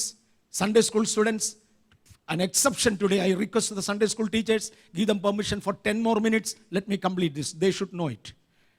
I know it's time for Sunday school, but then I want the people to listen, for they should know it. 10 minutes, kindly give me an excuse for this day alone. Every Sunday school children, please return to your seats and listen to me very carefully. സ്വയം ശോധന ചെയ്യണം. ഏതെല്ലാം കാര്യങ്ങളിൽ എങ്ങനെയൊക്കെയാണ് സ്വയം ശോധന ചെയ്യേണ്ടത്? ഞാൻ എല്ലാ വാക്യങ്ങളും വായിപ്പിക്കുന്നില്ല, എന്നാൽ സ്വയശോധന ചെയ്യേണ്ടതിൻ്റെ ചില ഏരിയകൾ തൊടുക. ഒന്ന്, ഞാൻ എന്തിനു വേണ്ടി ഇത് ചെയ്യുന്നു എന്ന് സ്വയം അറിഞ്ഞിട്ടുണ്ടോ? ഞാൻ യേശുവിൻ്റെ ശരീരത്തിൻ്റെയും രക്തത്തിൻ്റെയും പങ്കാളിയാകാനാണ് ഇത് ചെയ്യുന്നത് എന്ന് സ്വയം അറിഞ്ഞിട്ടുണ്ടോ? ഒന്ന് സ്വയശോധന ചെയ്യണം. അതുണ്ടെങ്കിൽ മാത്രമേ ഇത് എടുക്കാവൂ. കൊരിന്ത്യർക്ക് പറ്റിയ ഒന്നാം പെശക് അവരെന്തിനെന്നറിയാതെ ചെയ്തു കളഞ്ഞു. അത് നമുക്കുണ്ടാകരുത്. രണ്ട്, ഗലത്യലേഖനം 6:3-4 അവനവൻ്റെ പ്രവൃത്തി അവനവൻ ശോധന ചെയ്യട്ടെ. സ്വയശോധന ചെയ്യേണ്ട ഏരിയകളിൽ ചിലത് ഞാൻ തൊടുക, എല്ലാം ഞാൻ എടുക്കുന്നില്ല. ഗലത്യലേഖനം വായിക്കാമോ? 6:3-4. താൻ അല്പനായിരിക്കെ മഹാനാകുന്നു എന്നൊരുത്തൻ നിരൂപിച്ചാൽ തന്നെത്താൻ വഞ്ചിക്കുന്നു. അയ്യോ, ചിലർക്കങ്ങ് തോന്നുന്നു ഞാൻ പറയുന്ന പോലെയാണ് ലോകം മുഴുവനും. ഞാൻ പറയുന്ന പോലെ എനിക്ക് നിയമങ്ങൾ തിരുത്താം, ഞാൻ പറയുന്ന പോലെ കാര്യങ്ങൾ. താഴോട്ട് പോകുന്നില്ല. ഓക്കെ, ജോൺ വെസ്ലി ഒരിക്കൽ പറഞ്ഞ ഒരു വാചകമുണ്ട്. നല്ലതെന്നും അഴുക്കെന്നും പറഞ്ഞ് പല കാര്യങ്ങളെ നമ്മൾ കാണാറുണ്ട്. കുലപാതകത്തിൽ ജീവിക്കുന്നവൻ പറയും കൊലപാതകം തെറ്റല്ല. എനിക്ക് നല്ല മനസാക്ഷിയാണ്. ഞാനിവിടെ പറഞ്ഞിട്ടുണ്ട്, ഒരിക്കലൊരു മോഷ്ടാവ്, കുലപാതകൻ പറഞ്ഞ പദം, മോഷ്ടിക്കുന്നതിന് മുന്നമേ പിടിപെടാതിരിക്കാൻ ഞാൻ പള്ളി നേർച്ചയിട്ടേച്ച് പോയാ മോഷ്ടിക്കുന്നത്. അപ്പോൾ ദൈവസഹായത്താൽ മോഷ്ടിക്കുക. കൊലപാതകം ചെയ്യുന്നവൻ അവരനെ കുത്തുന്നതിന് മുന്നമേ ഞാൻ പള്ളിയിൽ പോയി ഒരു തുക അങ്ങ് കൊടുത്തേച്ചാണ്, ഒരു നേർച്ച ഇട്ടേച്ചാണ്. കാര്യം കുത്തുമ്പോൾ എന്നെ തിരിച്ചു കുത്താതിരിക്കാൻ. എൻ്റെ മനസാക്ഷിയിൽ ശുദ്ധന മോനെ. അത്തരം മനസാക്ഷിയുടെ കാര്യം അല്ല പറഞ്ഞ് ദൈവവചനപ്രകാരം എൻ്റെ പ്രവൃത്തി എന്ത് എന്ന് ഓരോരുത്തൻ അവൻ്റെ പ്രവൃത്തി ശോധന ചെയ്യട്ടെ. ഓൾറൈറ്റ്. ഈ കൊലപാതകം ചെയ്യുന്നവനും പറയും ഞാൻ ചെയ്യുന്നത് ശരിയാ. കർത്താവായ യേശു പറഞ്ഞു, ഒരു സ്ത്രീയെ മോഹിക്കണമെന്ന് കണ്ട് അവളെ നോക്കുന്നവൻ ഹൃദയം കൊണ്ട് വ്യഭിചാരം ചെയ്തു. വ്യഭിചാരത്തിൽ ജീവിക്കുന്നവനും പറയും ഒരു കുറ്റവും ഇല്ല, അത് എൻ്റെ റൈറ്റാ. വേറൊരുത്തൻ പറയും ഞാൻ എന്ത് ചെയ്താലും കുറ്റമില്ല, ഇടയ്ക്ക് ചില കള്ളു കുടിച്ചാലും കുഴപ്പമില്ല, എല്ലാവരും നല്ലതാന്നേ പറയൂ. ഇനി വേറെ ചിലർ പറയും ചായ പോലും കുടിക്കരുത്, അതും തെറ്റാ. കാപ്പി കുടിച്ചാൽ മഹാപാപമാ, അതൊന്നും പാടില്ല. ഇങ്ങനെ നീട്ടി എഴുതിയാൽ ചെയ്യേണ്ടതും ചെയ്യേണ്ടാത്തതുമായി ഇടകലർന്ന ഒരു നീണ്ട പട്ടിക കിടപ്പുണ്ട്. കൊലപാതകം മുതൽ ചായ കുടിക്കുന്നത് വരെ ഞാൻ അങ്ങോട്ട് പറയട്ടെ, ഒരു നീണ്ട പട്ടിക കിടപ്പുണ്ട്. എല്ലാം മാറ്റേണ്ടതല്ല, എല്ലാം അംഗീകരിക്കാവുന്നതുമല്ല. ഇതിനിടയ്ക്ക് ആരെങ്കിലും ഒരു വര വരയ്ക്കണം. എന്നിട്ട് ഇവിടെ മുതൽ താഴോട്ട് നമുക്ക് വേണ്ട, ഇവിടെ മുതൽ മേളിലോട്ട് നമുക്ക് വേണം. ആരെങ്കിലും ഒരാൾ ഒരു വര വരയ്ക്കണം. പക്ഷെ അദ്ദേഹം ചോദിക്കുന്നതും നീ അങ്ങ് വരയ്ക്കാമെന്ന് നീ പറഞ്ഞ നീ ഏതട പോയി? ഭൂമിയിൽ എത്രയോ കോടി ആളുകളുണ്ട്, അതുപോലെ ഒരാത്മാവല്ലേ നിനക്കും ഉള്ളൂ. നീ അഭിഷക്തനാണെന്ന് തോന്നുന്നെങ്കിൽ നിന്നെപ്പോലെ അഭിഷേകം തോന്നുന്ന എത്ര കോടികളുണ്ട്? നീ ആരാ വര വരയ്ക്കാൻ? അതുകൊണ്ട് തിരുവചനം വരയ്ക്കട്ടെ, നീ അങ്ങോട്ട് മാറുന്നില്ലേ? ഞാൻ മഹാനെന്ന് ആർക്കെങ്കിലും തോന്നുന്നെങ്കിൽ, എനിക്ക് നിയമം കൊണ്ടുവരാം കളയാമെന്ന് തോന്നുന്നെങ്കിൽ, ചുമ്മാതിരി സ്വയശോധന ചെയ്ത് ഒന്ന് മിണ്ടാതിരി. നിന്റെ ഗമ മറ്റൊരുത്തനെ കാണിക്കാതിരിക്കുക. കൊരിന്ത്യരിൽ ഗമ കാണിച്ചത് ഒരു രീതിയിലാണെങ്കിൽ ഇവിടെ ഇനി ഒരു രീതിയിലാണ്. 1 യോഹന്നാൻ 3:20 മുതൽ 22 വരെ, മനസാക്ഷി നിങ്ങളെ വായിക്കണ്ട, മനസാക്ഷി നിങ്ങളെ കുറ്റം വിധിക്കുന്നില്ലെങ്കിൽ, സ്വന്തം മനസ്സ് കുറ്റം വിധിക്കുന്നില്ലെങ്കിൽ നിങ്ങൾ കുറ്റക്കാരല്ല. മനസാക്ഷിയിൽ കുറ്റമില്ലാതെ വണ്ണം നിങ്ങൾ സ്വയശോധന ചെയ്യുക. ആ മനസാക്ഷി എന്ന് പറയുന്നിടത്ത് 119 സങ്കീർത്തനത്തിൻ്റെ 59-60 വാക്യങ്ങളോടെ ചേർത്ത് വേണം വായിക്കാൻ. കാര്യം ബാലൻ്റെ നടപ്പിനെ നിർമ്മലമാക്കേണ്ടത് സ്വന്തം തോന്നലിൽ നിന്നല്ല. ആ മനസാക്ഷി വരേണ്ടത് ദൈവത്തിൻ്റെ വചനപ്രകാരമാണ്. ദൈവത്തിൻ്റെ വചനപ്രകാരം എൻ്റെ മനസാക്ഷിയിൽ എനിക്ക് കുറ്റമില്ല. സ്വയശോധന ചെയ്യേണ്ട അടുത്ത ഭാഗം 2 കൊരിന്ത്യർ 13:5, നിങ്ങൾ വിശ്വാസത്തിൽ നിലനിൽക്കുന്നുവോ എന്ന് നിങ്ങളെ ശോധന ചെയ്യേ. കാര്യം ഒരുപാട് പേരും തിരുവചനത്തിൽ നിന്ന് തെറ്റിയാകുന്നു. ഒരുപാട് പേർ തിരുവചനത്തിൻ്റെ വെളിയിലായി. നിങ്ങൾ അകത്താണോ വെളിയിലാണോ എന്ന് നിങ്ങളെ തന്നെ ശോധന ചെയ്യേ. സ്വയശോധന ഇന്ന് അനേകരും പറഞ്ഞ് ഞാൻ കേട്ടിട്ടുണ്ട്. അവനവനെ ശോധന ചെയ്യേണ്ട കാര്യമില്ല, യേശുവിൻ്റെ ശരീരത്തെ വിവേചിച്ചാൽ മതി. ഞാൻ അവിടേക്ക് വരുന്നുണ്ട്. യേശുവിൻ്റെ ശരീരത്തെ വിവേചിച്ചാൽ മതി. മോനെ, ഈ തിരുവചന പ്രമാണത്തിൽ വാടാ, വിശ്വാസത്തിൽ നിൽക്കു കുഞ്ഞേ. നീ വിശ്വാസത്തിലോ എന്ന് നിന്നെ തന്നെ ശോധന ചെയ്യ്. വിശ്വാസത്തിൻ്റെ പ്രമാണം ദൈവത്തിൻ്റെ വചനമാണ്. അത് പറയുന്നു നാം ദൈവത്തിൻ്റെ വ്യവസ്ഥയിൽ നടക്കണം. അങ്ങനെയോ എന്ന് സ്വയശോധന ചെയ്യുക. അതിനടുത്തതാണ് ക്രിസ്തുവിൻ്റെ ശരീരത്തെ നാം വിവേചിക്കുക. നാം സ്വയശോധന ചെയ്ത ശേഷം ക്രിസ്തുവിൻ്റെ ശരീരത്തെ നാം വിവേചിക്കണം. അതിന് 1 കൊരിന്ത്യർ 11 തന്നെത്താൻ വിവേചിച്ച ശേഷം, താവോട്ട് വായിക്കാമോ? 27, 28.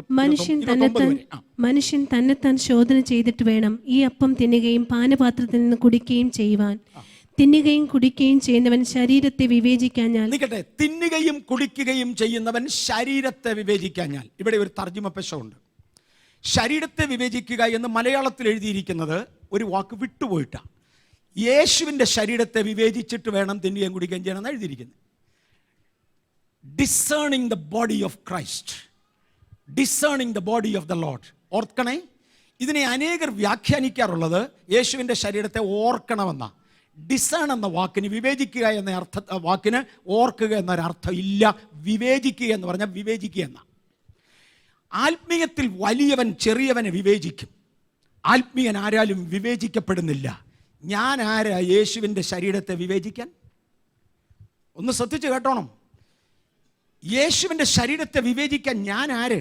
യേശുവിൻ്റെ ശരീരത്തെ വിചാരിച്ചുകൊണ്ടെടുക്കണമെന്നല്ല, ധ്യാനിച്ചുകൊണ്ടെടുക്കണമെന്നല്ല, വിവേചിച്ചെടുക്കണമെന്ന്. പകരം യേശുവിൻ്റെ ശരീരം എന്നത് ഈ റെസ്പെക്റ്റിൽ എനിക്ക് ബാധകമായിരിക്കുന്നത്, ഞാനിവിടെ കർത്താവിൻ്റെ തിരുമേശ വിളമ്പിക്കൊടുക്കുന്ന ക്രിസ്തുവിൻ്റെ തിരുശരീരത്തിൻ്റെ അവയവങ്ങളാ ഇതിനകത്തിരിക്കുന്നവരെ വിവേചിക്കാനാണ്. മനസ്സിലാകുന്നുണ്ടോ? പ്രപഞ്ച സൃഷ്ടാവായ ദൈവത്തെ വിവേചിക്കാൻ മനുഷ്യനൊന്നുമില്ല, അവനെ കൊണ്ട് ഒക്കുകയില്ല. അതിനേക്കാൾ വലിയവനാണ് ദൈവം. പകരം ഞാൻ എന്തോ വിവേചിക്കേണ്ടത്? ക്രിസ്തുവിൻ്റെ ശരീരം എന്ന് പറയുന്നത് തൻ്റെ സഭയാ. ഇതിനകത്തിരിക്കുന്നവർ അശുദ്ധരോ വിശുദ്ധരോ അത് വിവേചിക്കുന്നത് എൻ്റെയും കൂടെ കടമയാ. ഇത് ചൊവ്വെ കണ്ടക്ട് ചെയ്യാൻ. യേശു അത് വിവേചിച്ചേച്ചാ ചെയ്തത്. യേശു അത് വിവേചിച്ചു. അതുകൊണ്ടാണ് യൂദായെ പറഞ്ഞു വിട്ടത്. ഒരാർഗ്യുമെൻ്റ് ഇങ്ങനെയുണ്ട്, സ്നാനപ്പെടുക പോലും വേണ്ട കർത്തൃമേശ എടുക്കാൻ. അയ്യോ, ഞാൻ അങ്ങോട്ടൊക്കെ പോകുന്നില്ല. തീരെ അങ്ങ് ബാലിശമാണ്. കാര്യം ശിഷ്യന്മാർക്ക് യേശു കർത്തൃമേശ കൊടുത്തപ്പോൾ അവർ സ്നാനപ്പെട്ടതല്ലായിരുന്നെന്ന്. ഏത് പൊട്ടനാ അപ്പം ഇത് പറഞ്ഞു പിടിപ്പിച്ച്. അങ്ങേര് പോയി യോഹന്നാൻ്റെ സുവിശേഷം 3-ാം അധ്യായം ഒരു പ്രാവശ്യം വായിച്ചാൽ പിന്നെ സംശയം വരികയില്ലായിരുന്നു. യേശു യോഹന്നാനേക്കാൾ അധികം ശിഷ്യന്മാരെ ചേർത്ത് സ്നാനപ്പെടുത്തി എന്നാണ് യോഹന്നാൻ്റെ സുവിശേഷം 3-ാം അധ്യായം പറയുന്നത്. യേശുവിൻ്റെ ശിഷ്യന്മാർ മുഴുവനും സ്നാനപ്പെട്ടവരാ. ഈ 2013 ബാധകമായ സ്നാനമല്ല, അവർ സ്നാനപ്പെട്ട അന്ന് ബാധകമായ സ്നാനം. ഇന്ന് നമ്മൾ എടുക്കുന്നത് യേശുവിനോട് ചേരാനുള്ള സ്നാനമാണ്. യേശു സ്നാനപ്പെട്ടത് യേശുവിനോട് ചേരാനല്ല, പകരം ഒരു മാതൃക സെറ്റപ്പ് ചെയ്യാനാ. തൻ്റെ ശിഷ്യന്മാർ സ്നാനപ്പെട്ടതും മാതൃക സെറ്റപ്പ് ചെയ്യാനാ. യോഹന്നാൻ കൊടുത്ത സ്നാനം മാനസാന്തര സ്നാനമാണ്. യേശുവിൻ്റെ ശിഷ്യന്മാരും യേശുവും എടുത്തത്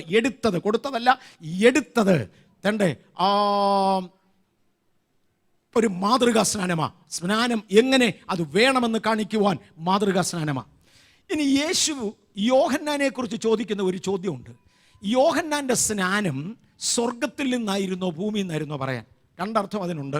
ഒന്ന്, യോഹന്നാൻ സ്നാനപ്പെട്ടതായിരുന്നോടാ മറ്റൊരുത്തനെ സ്നാനം കഴിപ്പിക്കാൻ? യോഹന്നാൻ സ്നാനപ്പെടാതെ എങ്ങനെ മറ്റൊരുത്തനെ സ്നാനപ്പെടുത്തുന്നത്? അപ്പോൾ പുള്ളിക്കൊരു സ്നാനം വേണ്ടേ? അവരെ പറഞ്ഞു അതങ്ങ് സ്വർഗത്തിൽ നിന്ന് കൊടുത്താൽ നീ അങ്ങ് വേണ്ടായി.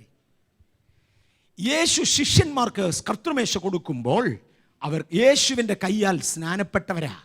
അത് സ്വർഗം അംഗീകരിച്ചതാ. അവർ സ്നാനപ്പെട്ടവരായിരുന്നു. എന്തിനാ നാം ഈ കർത്താവിൻ്റെ തിരുമേശയിൽ നിന്ന് പങ്കെടുക്കുന്നത്? യേശുവിൻ്റെ ശരീര രക്തങ്ങളോട് ഏകീഭവിക്കാനാ. കറക്റ്റാണോ? അതിനാ സ്നാനം, അതിനാ വിശുദ്ധി, അതിനാ വേർപാട്. So conduct in a worthy manner. 2, നമ്മെ തന്നെ ശോധന ചെയ്യാം.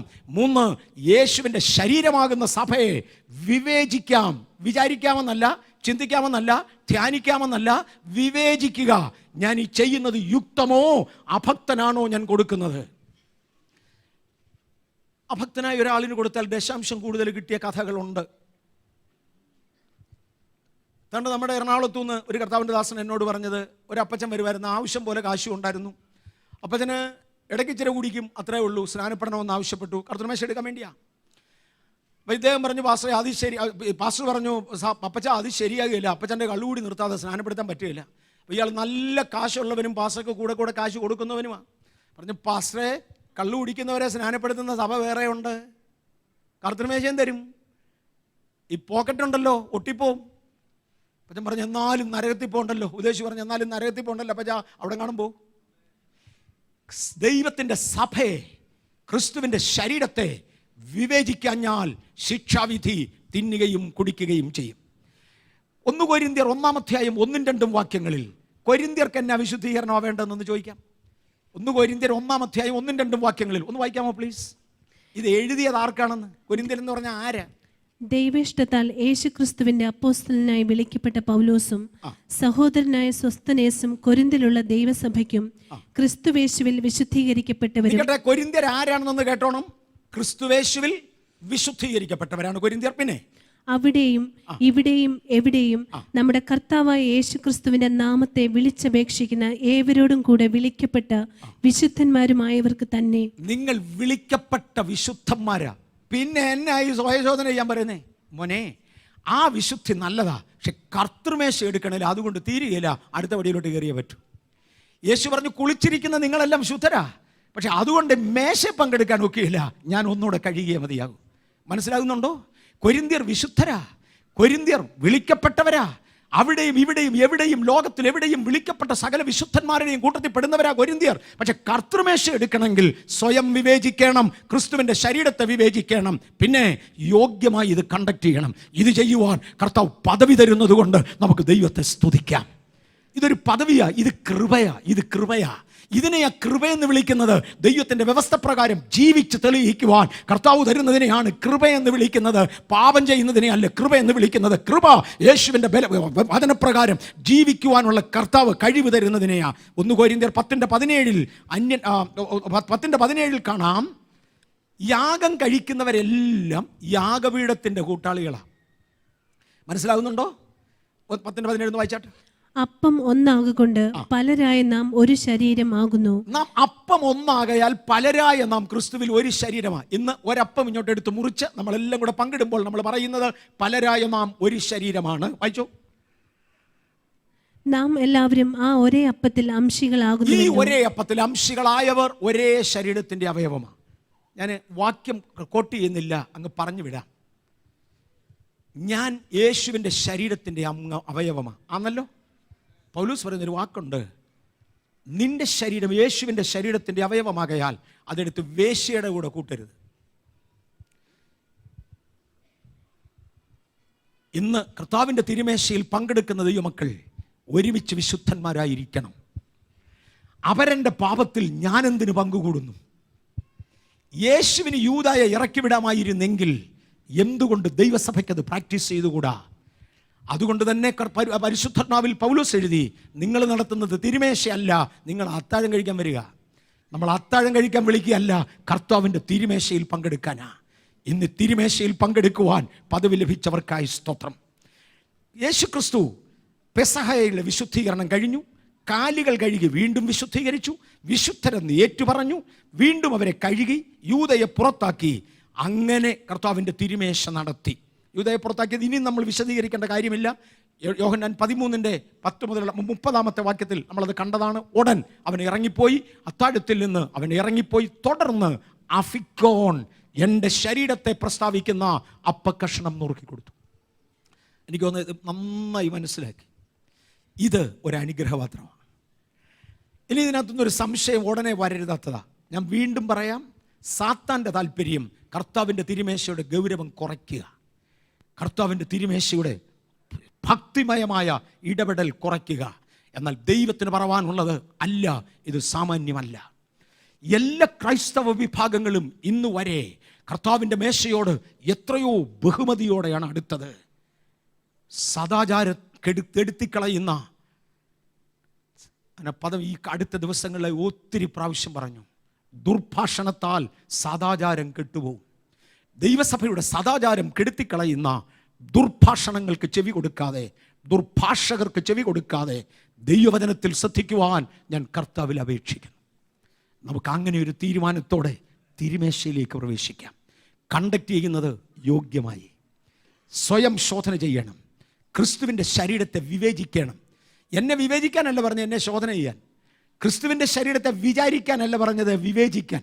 അതിനെ വിവേചിച്ചുകൊണ്ട്, അതായത് നാം കൂടിയിരിക്കുന്ന നാം ഒരുപോലെ ദൈവമക്കളോ എന്ന് ഉറപ്പ് വരുത്തിക്കൊണ്ട് നമുക്ക് കർത്താവിൻ്റെ തിരുമേശയിൽ പങ്കെടുക്കാം. നമ്മൾ സാധാരണ പറയാറുണ്ട്, രക്ഷിക്കപ്പെട്ടവർ, സ്നാനപ്പെട്ടവർ, ദൈവത്തോടും മനുഷ്യരോടും ശുദ്ധമായ മനസാക്ഷി സൂക്ഷിക്കുന്നവർ. ഈ ചുരുക്കിയ വാചകങ്ങളെ ഉപയോഗിച്ചിട്ടുള്ളൂ.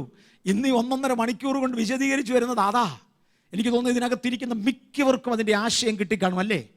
കഴിഞ്ഞ ദിവസങ്ങളിൽ ലഭിച്ചതിനേക്കാൾ കർത്താവിൻ്റെ തിരുമേശയെ കുറിക്കുന്ന ഗൗരവം എനിക്ക് മനസ്സിലായി എന്നുള്ളവർ എത്ര പേരുണ്ട് ഇതിനകത്ത്? ഞാൻ അവരുടെ കൈയൊന്ന് കണ്ടോട്ടെ. എനിക്ക് തോന്നുന്നു ഓൾമോസ്റ്റ് 10%. Praise the Lord. കൈതാത്തിട്ടു. അങ്ങനെയാണെങ്കിൽ നമ്മൾ ഇന്നെടുത്ത സമയം ലാഭമാണ്. ഇന്ന് ഈ സഹോദരന്മാർ ഇതിവിടെ ഒന്ന് പ്രാക്ടിക്കലി ഒന്ന് കാണിച്ചു തന്നു. അവർ കഴിഞ്ഞ രാത്രിയിൽ അധികം ഉറങ്ങിയില്ല, എല്ലാം കൂടി ഇന്നലെയാണ് തുടങ്ങിയത്. But you did an excellent job. സഹോദരന്മാരെ, കർത്താവ് നിങ്ങളെ സത്യമായി അനുഗ്രഹിക്കട്ടെ.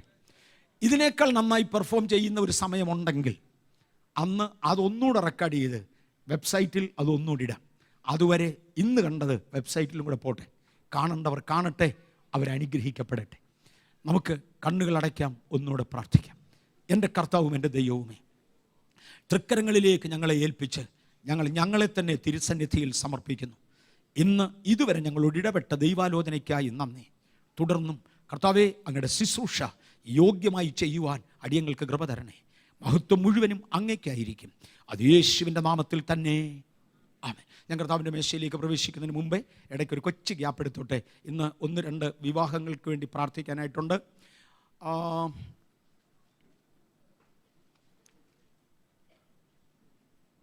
ഒരു വിവാഹം ഞാൻ കഴിഞ്ഞ ആഴ്ചയിൽ 2 പ്രാവശ്യമായിട്ട് അനൗൺസ് ചെയ്തായിരുന്നു. റിജോ വന്നിട്ടുണ്ടോ? റിജോ രാജു ഇവിടെ ഉണ്ടോ? സൺഡേ സ്കൂൾ കുഞ്ഞുങ്ങളെ, sorry I didn't tell you to go, but then thank you so much. Thank you for your patience, and teachers, thank you so much for allowing them. Rijo വന്നിട്ടുണ്ടോ? നാളത്തെ വിവാഹം കഴിക്കാനുള്ള വരന. ഓക്കെ, ഈ ആഴ്ചയിൽ വേറെയും ചില വിവാഹങ്ങൾ നടക്കും. നമുക്ക് ആ കുഞ്ഞുങ്ങളെ ഓർത്തങ്ങ് പ്രാർത്ഥിക്കാം. ജോഷുവ എവിടെ ഉണ്ടോ? വർഷിപ്പ് ലീഡറാ ജോഷുവ. എന്തി ജോഷുവയുടെ വിവാഹം ഒരാഴ്ച കൂടെ കഴിഞ്ഞേ ഉള്ളൂ നടക്കും. ഈ ആഴ്ചയിലൂടെ വെച്ച് വിവാഹങ്ങളുണ്ട്. കർത്താവ് അനുഗ്രഹിക്കേണ്ടത്. ജോഷുവയുടെ വർഷിപ്പ് ലീഡറാണ്. അദ്ദേഹത്തിൻ്റെ വിവാഹം ഉറയ്ക്കാത്തത് കൊണ്ട് ഞാൻ അനൗൺസ്മെൻറ്റിൻ്റെ ശൈലിയിൽ അത് കൊണ്ടുവരുന്നില്ല. ബട്ട് ഇതൊരു അനൗൺസ്മെൻറ്റാണ്. അദ്ദേഹത്തിൻ്റെ വിവാഹം 26-ാം തീയതി അല്ലേ? 26-ാം തീയതി നടക്കണം. നമുക്ക് ജോഷുവയെയും അടുത്ത ദിവസങ്ങളിൽ നടക്കാനുള്ള വിവാഹിതരാകാനുള്ള കുഞ്ഞുങ്ങളെയും കർത്താവിൻ്റെ കരങ്ങളിൽ കൊടുത്തുകൊണ്ട് പ്രാർത്ഥിക്കാം. കർത്താവേ, വിവാഹിതരാകാനുള്ള കുഞ്ഞുങ്ങളെ ഞങ്ങൾ ദൈവകരങ്ങളിൽ തരുന്നു. യേശുക്രിസ്തുവിൻ്റെ ധന്യനാമത്തിൽ ഞങ്ങൾ അവരെ അനുഗ്രഹിക്കുന്നു. അവരുടെ കുടുംബജീവിതം അനുഗ്രഹമാകുവാൻ കർത്താവ് അവരെ അനുഗ്രഹിക്കണേ. ദൈവകരങ്ങളിൽ ഏൽപ്പിക്കുന്നു. കർത്താവ് അവരെ അനുഗ്രഹിക്കണേ. മഹത്വം അങ്ങെടുക്കണേ. അത് യേശുവിൻ്റെ നാമത്തിൽ തന്നെ ആമേൻ. യേശു ഇരുന്നട്ടെ. കർത്താവ് നമ്മളെ അനുഗ്രഹിക്കട്ടെ. ഞാൻ കർത്താവിൻ്റെ തിരുമേശയിലേക്ക് പ്രവേശിക്കാൻ പോകുകയാണ്. എന്തിനാണ് കർത്താവിൻ്റെ മേശ? അത് കഴിഞ്ഞ് സ്തോത്രാഴ്ച എടുത്താൽ മതിയല്ലോ. എഴുതി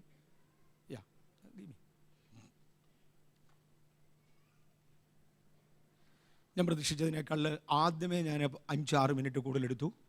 രണ്ടാമത്തെ സെക്ഷനിൽ എടുത്തൊരു 5-6 മിനിറ്റ് ഇച്ചിരി മുന്നോട്ട് പോയി. ഇച്ചിരി മുന്നോട്ട് പോയെങ്കിലും നമ്മൾ ഒരു പ്രാവശ്യം അത് യോഗ്യമായി മനസ്സിലാക്കുന്നത് കൊള്ളാം. എനിക്ക് നന്നായിട്ടറിയാം, നമ്മൾ അധികം പങ്കാളികൾക്കും ഇത് അറിയത്തില്ല. പെസഹായ്ക്ക് 15 ഘടകം ഉണ്ടായിരുന്നെന്ന് ഞാൻ ഈ കഴിഞ്ഞ ദിവസമാണ് കണ്ടുപിടിച്ച്. പലരും ഇന്നായിരിക്കും ആദ്യം ഇത് അറിയുന്നത്. കാര്യം അതൊന്നും നമ്മുടെ ഒരു വലിയ കൺസേൺ അല്ലായിരുന്നു. പക്ഷെ ഒരു കാര്യത്തെക്കുറിച്ച് അറിയണമെങ്കിൽ ചൊവ്വ അന്വേഷിക്കണം, അല്ലേ? ഒരു കാര്യത്തെക്കുറിച്ച് ആധികാരികമായി നമ്മൾ പറയണമെങ്കിൽ ചൊവ്വ അന്വേഷിക്കണം. ഞങ്ങൾ എന്തെങ്കിലും ഒരു കാര്യം ഇവിടെ ആധികാരികമായി പറയുന്നെങ്കിൽ അറിയാത്തത് പറയാറില്ല. ഞാൻ ഒരു ചേഞ്ച് കൂടെ പറയാം. കഴിഞ്ഞ ദിവസങ്ങൾ മുഴുവനും ഞാൻ പറഞ്ഞായിരുന്നു, മുകളിലത്തെ അപ്പം എടുത്ത് ഇത് മശിഹായെ കുറിക്കുന്നു പറഞ്ഞ് മാറ്റി വെക്കും. അതിപ്പോഴും ഞാൻ വിശ്വസിക്കുന്നു. പക്ഷേ അതെടുത്തിങ്ങോട്ട് തരത്തക്ക റെഫറൻസ് കിട്ടിയില്ല. മേളിലത്തെ അപ്പം മാറ്റിവെക്കുന്നു എന്ന് ഔദ്യോഗികമായി കാണിക്കാൻ ഒരു റെഫറൻസ് എനിക്ക് കിട്ടിയില്ല. പക്ഷേ ആ മേളിലത്തെ അപ്പം കൂടെ ഈ അഫിക്കോൺ എടുക്കുന്ന കൂട്ടത്തിൽ മുറിച്ച് തിന്നുന്നു എന്ന് റെഫറൻസ് ഉണ്ട്. മാറ്റി വെച്ചു എന്ന് കാണിക്കാൻ റെഫറൻസ് ഇല്ല, എനിക്ക് കിട്ടിയില്ലെന്ന് ഞാൻ പറഞ്ഞു. പക്ഷെ അതും കൂടെ മുറിച്ചാണ് അഫിക്കോണിൻ്റെ കൂടെ തിന്നുന്നതെന്ന് പറയാൻ എനിക്ക് കിട്ടി. ഞാനത് അവതരിപ്പിച്ചില്ല. കാര്യം ഒരു ഔദ്യോഗിക പ്രസ്താവനയിൽ 100% തെളിവില്ലാത്തതൊന്നും വേണ്ട. അതുകൊണ്ടാണ്, തെളിവല്ല, അതിനേക്കാൾ കൂടുതലൊന്ന് ഇല്ലാത്തത് നമുക്ക് പരസ്യമായി വേണ്ട. നമ്മൾ ഇന്ന് കർത്താവിൻ്റെ തിരുമേശ ഒന്ന് സീരിയസ് ആയിട്ട് എടുക്കാൻ പോകും. ഇത് കണ്ടപ്പോൾ ഞാനിങ്ങനെ ഓർത്തായിരുന്നു, നമ്മിൽ ക്രമീകരണം പ്രാപിക്കാനുള്ള പലരും ഉണ്ട്. ബലഹീനത ഉള്ളവർക്ക് കൊടുക്കത്തില്ലേ? കൊടുക്കും. പക്ഷെ ബലഹീനത മനസ്സ് വെച്ചുകൊണ്ടിരിക്കുന്നവർക്ക് കൊടുക്കത്തില്ല. കറക്റ്റല്ലേ? അതുകൊണ്ടല്ലേ യൂദായെ പറഞ്ഞു വിട്ടേ. യേശുവിൻ്റെ ചങ്കിൽ നിന്ന് രക്തം മാത്രമല്ല വെള്ളവും കൂടെ വന്നു. അതെന്തിനായിരുന്നു? രക്തത്താൽ ശുദ്ധീകരണം പ്രാപിച്ചവരെ വീണ്ടും വെള്ളത്താൽ കാല് കഴുകുന്ന ഒരു ശുശ്രൂഷ യേശുവിനുണ്ട്. അത് കഴിഞ്ഞെങ്കിലേ ഈ കർത്തൃമേശയിലോട്ട് കയറ്റത്തുള്ളൂ. നമ്മിൽ ബലഹീനത ഉള്ളവർ, അറിയാവുന്നവർ ദൈവത്തെ ഓർത്ത് ഒരു തീരുമാനമെടുക്കുക. കാര്യങ്ങൾ പറഞ്ഞു തീർക്കാനുള്ളവർ, ഞാൻ ഇത്ര ദിവസത്തിനകം പറഞ്ഞു തീർക്കും. കടം വാങ്ങിച്ചത് കൊടുത്തു തീർക്കാനുള്ളവർ, കളിപ്പിച്ചവർ, ഞാൻ ഇത്ര മാസത്തിനകം കൊടുത്തു തീർക്കും. ഒരു തീരുമാനമെടുക്കുക. ഞാനിത് കംപ്ലീറ്റ് ചെയ്യും. ഇല്ലെങ്കിൽ ഞാൻ യേശുവിൻ്റെ ശരീരവും രക്തവും സംബന്ധിച്ച് കുറ്റക്കാരനാകും. ഞാൻ മാസത്തിൻ്റെ കണക്കൊന്നും ആരോടും പറഞ്ഞില്ല. പക്ഷെ നമ്മുടെ അകത്ത് ഇത് കുത്തേണ്ടതാ. എൻ്റെ അകത്ത് ഇത് പലപ്പോഴും കുത്താറുണ്ട്. ഞാൻ ചെയ്തു തീർക്കേണ്ടത് ചെയ്തു തീർക്കാതെ, ഞാൻ പറഞ്ഞു തീർക്കേണ്ടത് പറഞ്ഞു തീർക്കാതെ, കൊടുത്തു തീർക്കേണ്ടത് കൊടുത്തു തീർക്കാതെ, ദൈവവുമായുള്ള എൻ്റെ ബന്ധം യഥാസ്ഥാനപ്പെടുത്താതെ, എൻ്റെ സഹോദരങ്ങളുമായുള്ള എൻ്റെ ബന്ധം യഥാസ്ഥാനപ്പെടുത്താതെ കർത്താവിൻ്റെ മേശ എടുക്കുവാൻ യോഗ്യനല്ല എന്ന് സ്വയം അറിഞ്ഞുകൊണ്ട് ഞാൻ പറഞ്ഞു, നമ്മുടെ കഴിവിനപ്പുറത്താണെങ്കിൽ ദൈവത്തോട് പ്രാർത്ഥിക്കുക, കർത്താവ് എനിക്കത് ചെയ്യണം. ഞാനതിനൊരു ടൈം ഫിക്സ് ചെയ്യുക. ഇത്ര നാളിനകം എൻ്റെ ജീവിതത്തിലെ ക്രമീകരണം നടന്നിരിക്കും. നിങ്ങളുടെ വരുന്ന ഡിസംബറിൽ പറയാമെന്നല്ല കേട്ടോ. Don't put like that. ഒരു ഷോർട്ടർ ടൈം, അതിനൊരു സ്കീം തയ്യാറാക്കുവാൻ, കർത്താവ് എനിക്കത് വേണം, ഞാനത് ചെയ്യും. എന്നും ഞാൻ ശുദ്ധമനസാക്ഷിയോടെ ദൈവസന്നിധിയിൽ വരുവാൻ. ശുദ്ധമനസാക്ഷി എന്ന് ഞാൻ മുമ്പേ പറഞ്ഞതുപോലെ നേർച്ച കിട്ടേച്ച് മോട്ടിക്കാൻ പോയതിന് ശുദ്ധമനസാക്ഷിയാണ്. അതിൻ്റെ കാര്യം അല്ല ഞാൻ പറഞ്ഞേ. ദൈവവചനത്തിൻ്റെ പ്രമാണപ്രകാരം, ദൈവത്തിൻ്റെ വ്യവസ്ഥ പ്രകാരം ഞാൻ എന്നെ തന്നെ ശുദ്ധീകരിക്കുവാൻ ഒന്നുകൂടെ ഏൽപ്പിക്കുന്നു എന്ന് ദൈവസന്നിധിയിൽ പറഞ്ഞ് നമുക്ക് കർത്താവിൻ്റെ സന്നിധിയിലേക്ക് വരാം. ഞാൻ പറഞ്ഞ ആശയം മനസ്സിലായോ? ഇന്ന് യേശുവിൻ്റെ രക്തത്തിൽ നിന്നും തൻ്റെ ചങ്കിലെ വെള്ളത്തിൽ നിന്നും നമുക്കൊരു കഴുകൽ വേണം.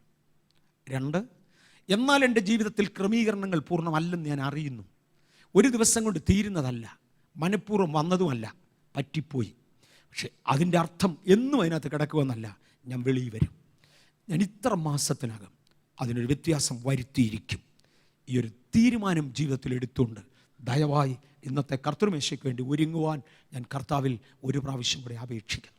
നമ്മളെ തോണ്ടി ചെയ്യുന്ന, നമ്മളെ കുത്തുന്ന പലതും അകത്തുണ്ടെങ്കിൽ ഞാൻ ഒരു പ്രാവശ്യം കൂടെ ദൈവസന്നിധി പറയാം, കൃപയാൽ ഇന്ന് ഇത് യോഗ്യമായി കണ്ടക്ട് ചെയ്യുവാൻ എന്നെ കർത്താവ് ശക്തീകരിക്കുന്നു. അത്രയും പ്രാഗൽഭ്യം എനിക്കുണ്ട്. ദൈവം അത് ചെയ്തതുകൊണ്ട് സ്തോത്രം. നമുക്ക് ഓരോരുത്തർക്കും അങ്ങനെ ഒരു തീരുമാനത്തോടെ ഇരിക്കണം. ഇതെന്തിനെ കുറിക്കുന്നതാണ്? യേശുവിൻ്റെ കഷ്ട അനുഭവങ്ങളെ കുറിക്കുന്നതാണ്. നമ്മുടെ കർത്താവായ യേശു ക്രിസ്തുവിൻ്റെ കഷ്ടാനുഭവങ്ങളെ നമുക്ക് ധ്യാനിച്ചുകൊണ്ട് ഈ വിശുദ്ധ മേശയിലേക്ക് കൈനീട്ടാം. ഇനി ഞാൻ സമയം എടുക്കുന്നില്ല, എടുത്താൽ അത് ഒരുപാടായി പോകും.